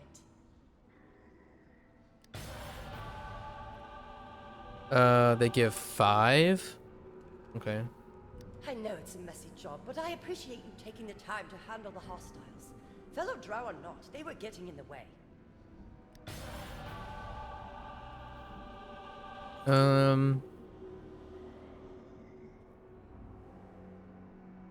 So the Abyss I have heard hunts. from Virais that you have made a great deal of progress closing tears within the city. Closing those portals to the Abyss should stem the tide of unfettered demons running loose in the city, while we work to deal with the seeping abyssal magic. House Faybranch will have need of your assistance in the days ahead, but for now, you are owed compensation.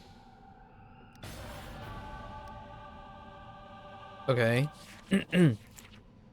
I think we're probably gonna do the thing where we skip.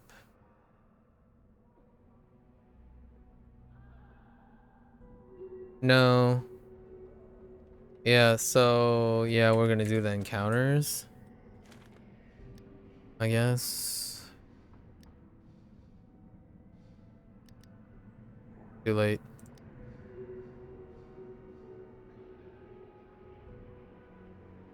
So we'll do the heroic encounters, I guess. Probably.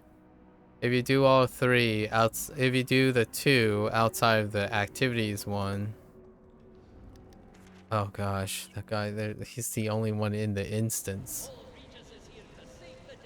Okay. And then we do 1, right? 1 of these. That would carry us to 100. And that seems like a reasonable setup for now. Guess we can see what the minor encounters are like.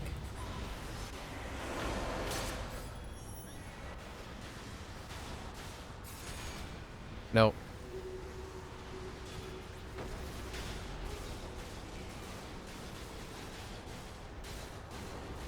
Nope. Do squish. I don't want to do this as a sentinel.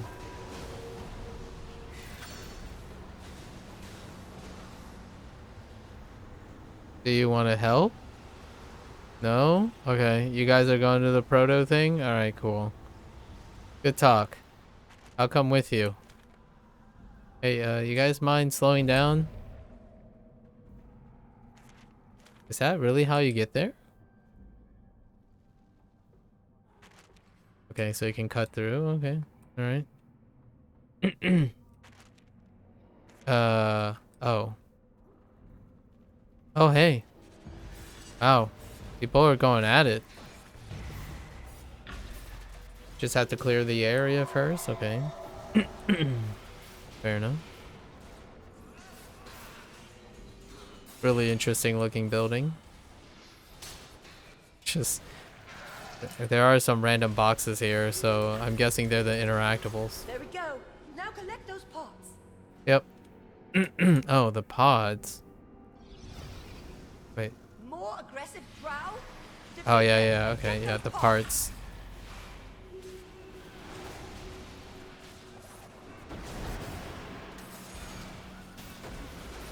Yep.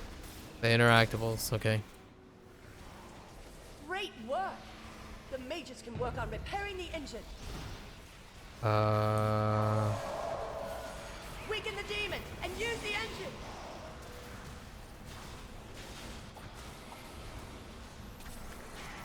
What engine?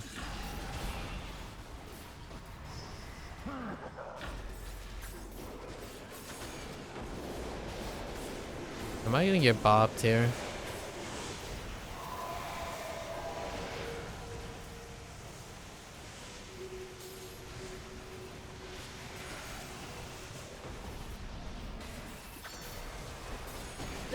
is weakened. Is that it?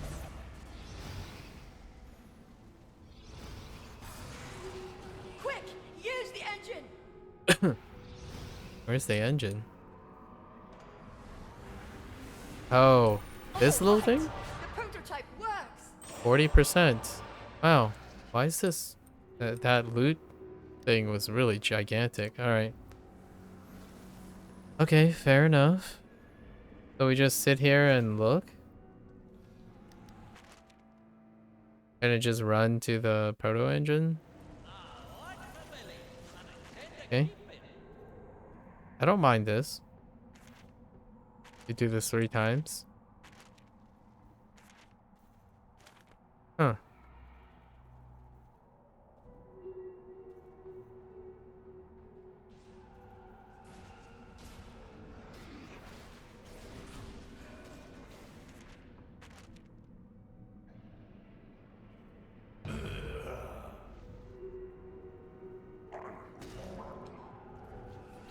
Nice. Wow. People do be hitting these stuff hard, man.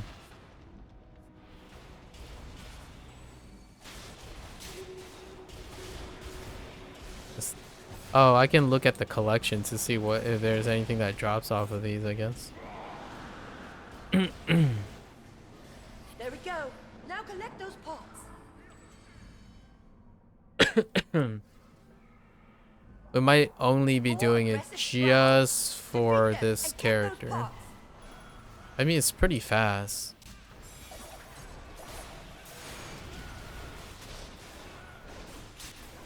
And then we'll have activities saved for next time, right? That makes it The mages can work on repairing the engine.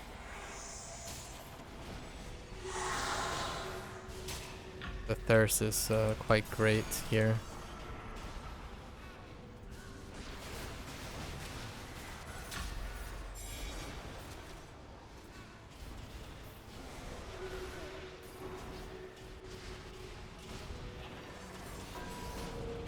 Why can't I jump? That was so weird.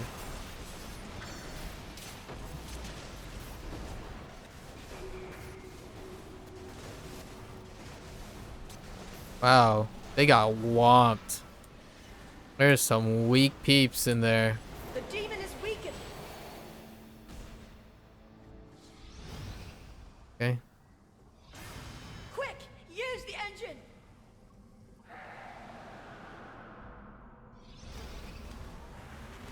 Okay, guess we're finding another one. The prototype works. Did I click on 7? It looked like it kind of went up. Okay, never mind. Just currency. Only got currency.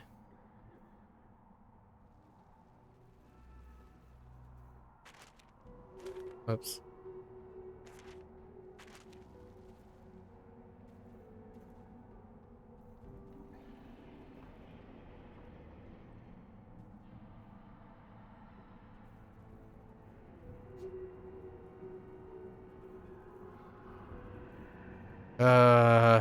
Keep going.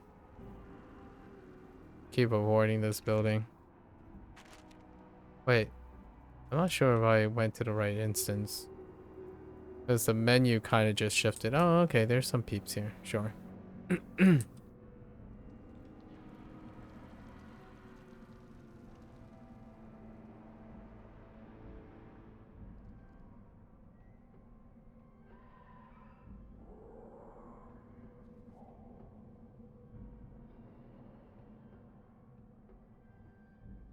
Bunch of people complaining about things being boring. Why even play this game? Honestly. You don't understand how live service games work? Then I don't know what to tell you. Intellectually, you're not in the right place as your emotional status. Sorry to break it to you, man. You gotta find resonance between your emotional state and your intellectual competence. Just sounds like a bunch of dissonance to me.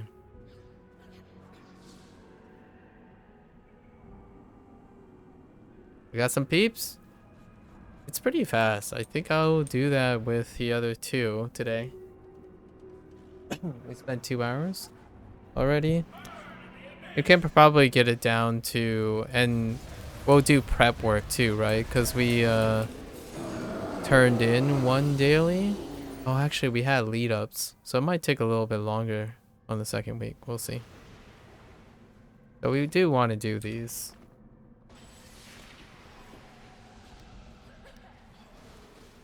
Huh, okay.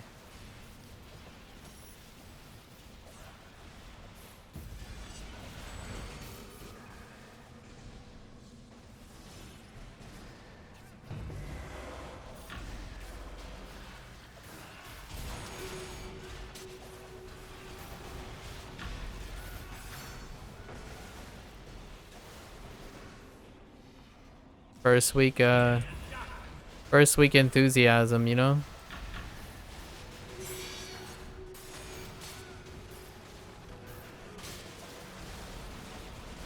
Honestly, I think this structure is above average. I might have to give this mod a 6 for the first time. Because they're iterating on something, but it's like an entire package now, as opposed to having standalone systems. They did the more variety is more kind of approach, which I'm, you know, Now collect those pots. a big fan of. Small tasks, varying small tasks. So having the extra layer of abyssal hunts. Get those pots. Abyssal hunts on top of your standard formula, and then also the quality of life change for the hero. This is big, so I actually think The mages can work on outside of like the whole, there are some criticisms too, like the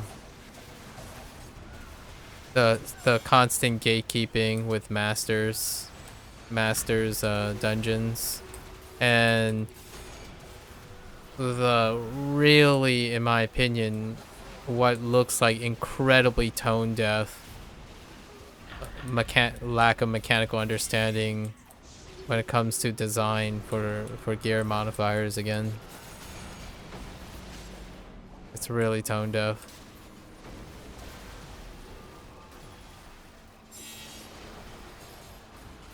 But it also, there's two sides to that. Since the gear is tone deaf, it also means there's not an incredible pressure to have to complete the masters too.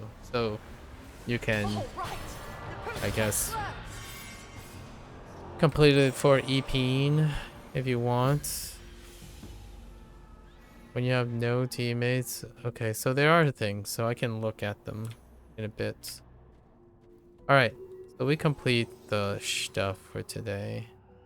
Oh, it completes the activity. We're gonna save the activity one. Wait. Actually, we might not want to save. Which one's faster? The activity one and the encounter one kind of go hand in hand. So I actually want to turn. So what? It's 75 for the 3 weeklies, right? That would mean you need to complete 5 daily repeats. Unless you carry over 1? That doesn't really help.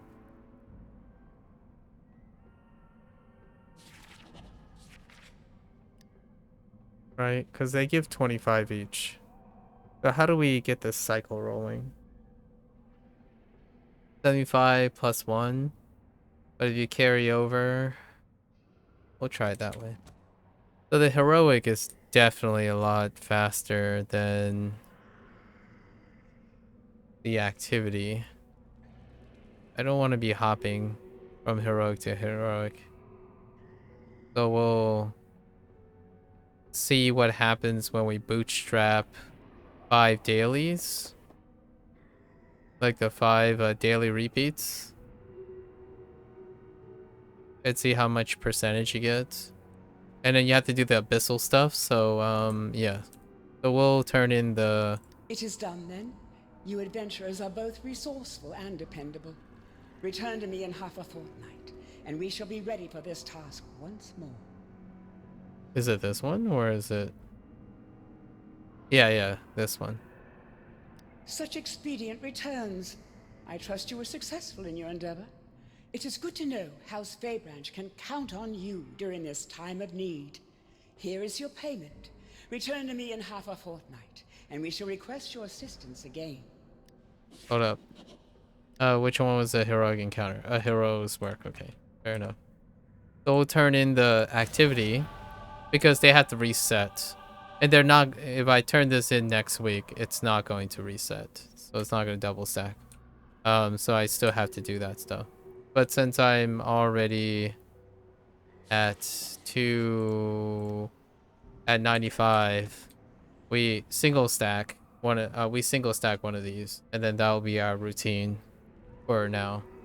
Matron Hallivan has sent word that her house is still missing a significant number of powerful artifacts. A lot of them have already been returned, but we should assist her.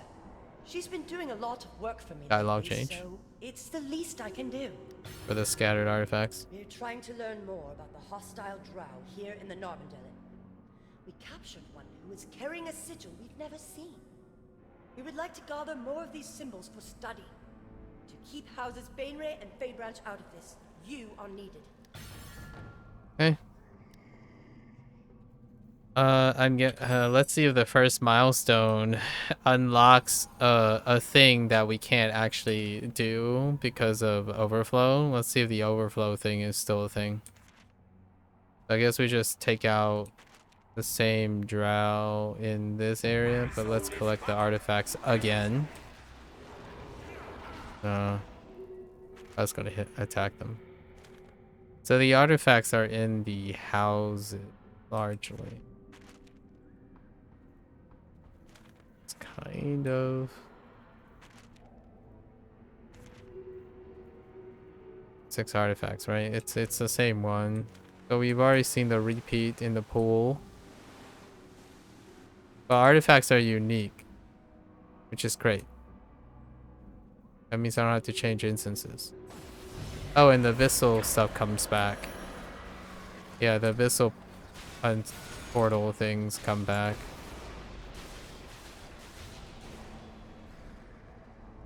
I'll probably... at a different time, I'll probably complete a bunch of Abyssal hunts and see what's available.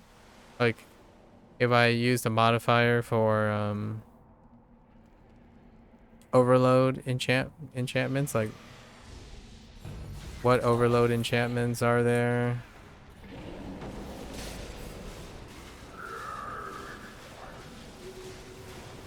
I can definitely do some of those modifiers.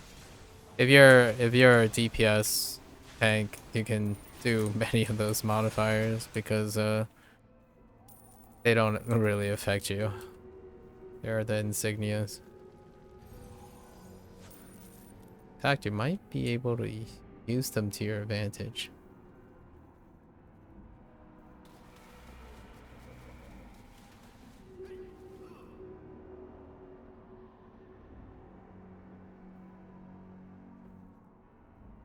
How the... yes, here.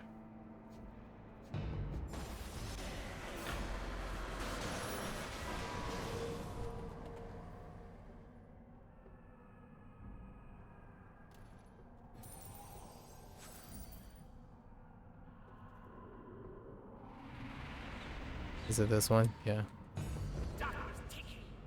I'll get used to where the positions are eventually. I mean, we're gonna have to do this another 2 times. So this is just the first one. We're keeping active track of where these things are.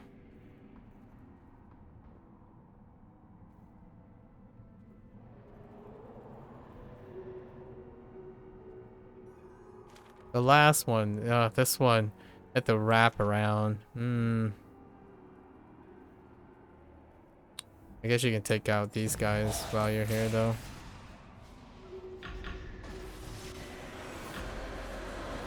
Give me those insignias. Or don't give me any insignias.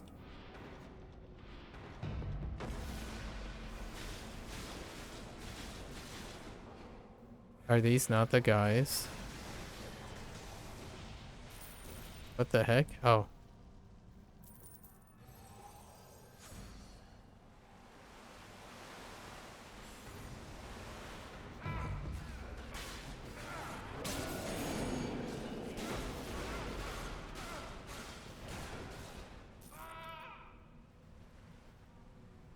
Because there were some demons in there.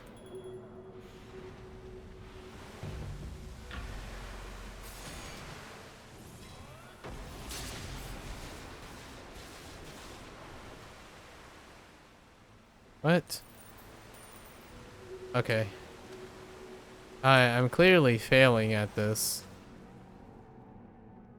Maybe these guys? They're all like lesser mages. Whoa.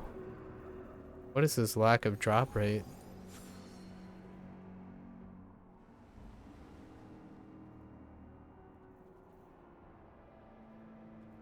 Hmm.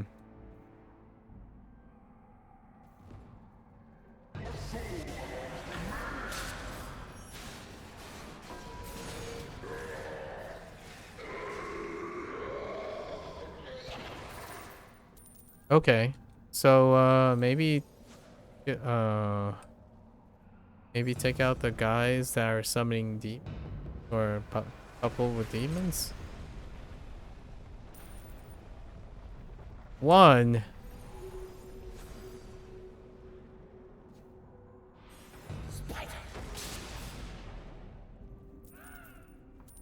Come on, guys. Why are you so stingy?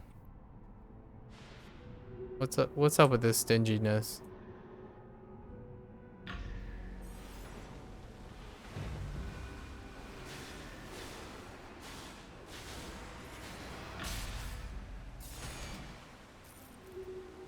Just one. You can't.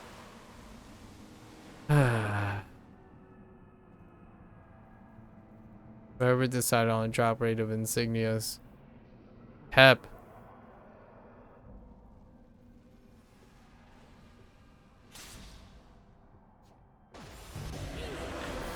Do these guys count?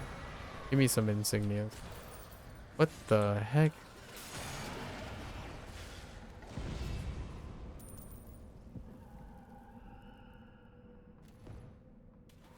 You're not very helpful, dude. Why would you pull the peeps into here? You're a butthead.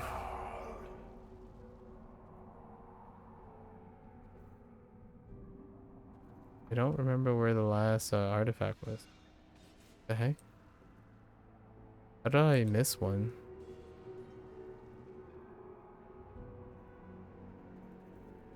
No.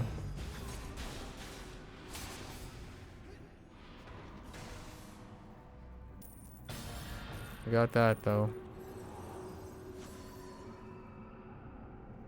1, 1, 2, 3. So 2, 1, 3.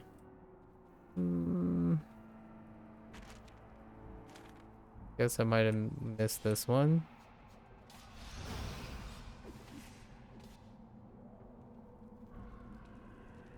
No outlet from there. Unnecessarily close off. It's probably right here. Yes.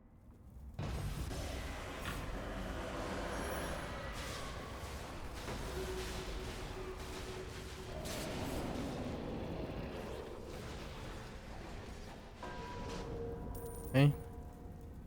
All right.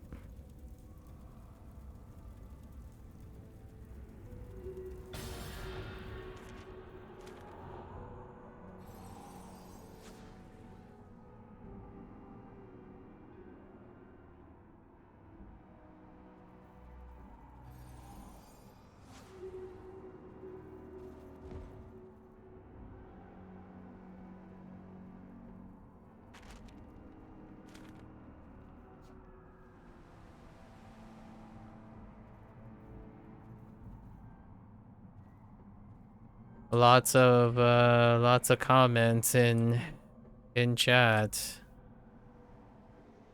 Emotional comments with no reasonable logic. That's interesting. All right. First milestone. Hooray. Does that unlock something? I feel like it does. That we're not going to do until next week because milestones. Oh, no. It's second milestone. Okay. I guess the second milestone is like, hey, you get the privilege of, yes, you get the privilege of entering the dungeon. Oh, there are 3 dungeon levels. There's the dungeon, there's the advance, and then the masters. Hooray. There are more steps, but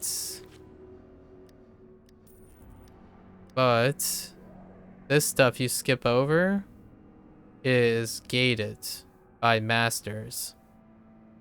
So I like how they require like 3 steps, right?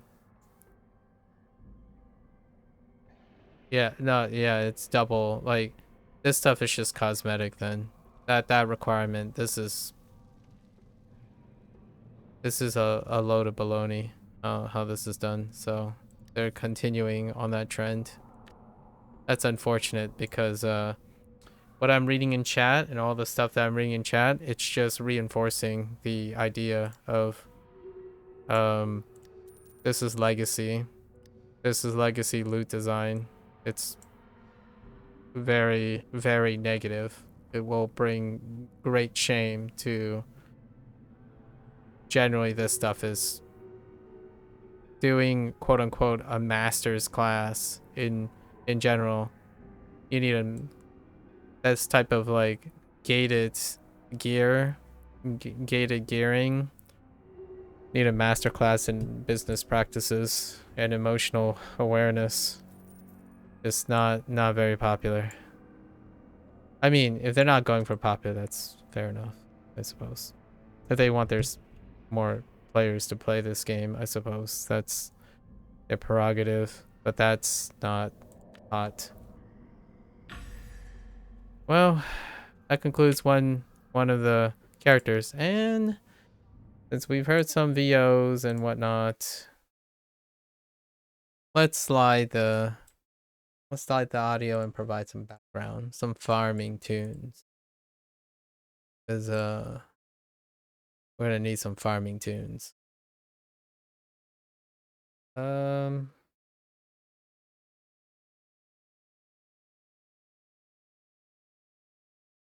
We just go back to our old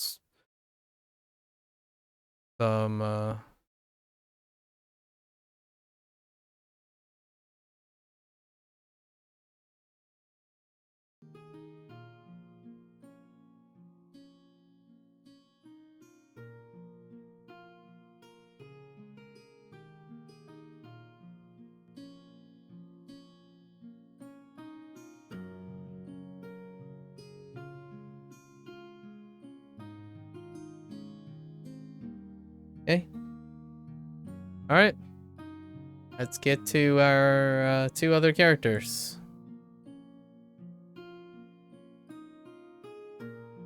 Let's see what we learned, right?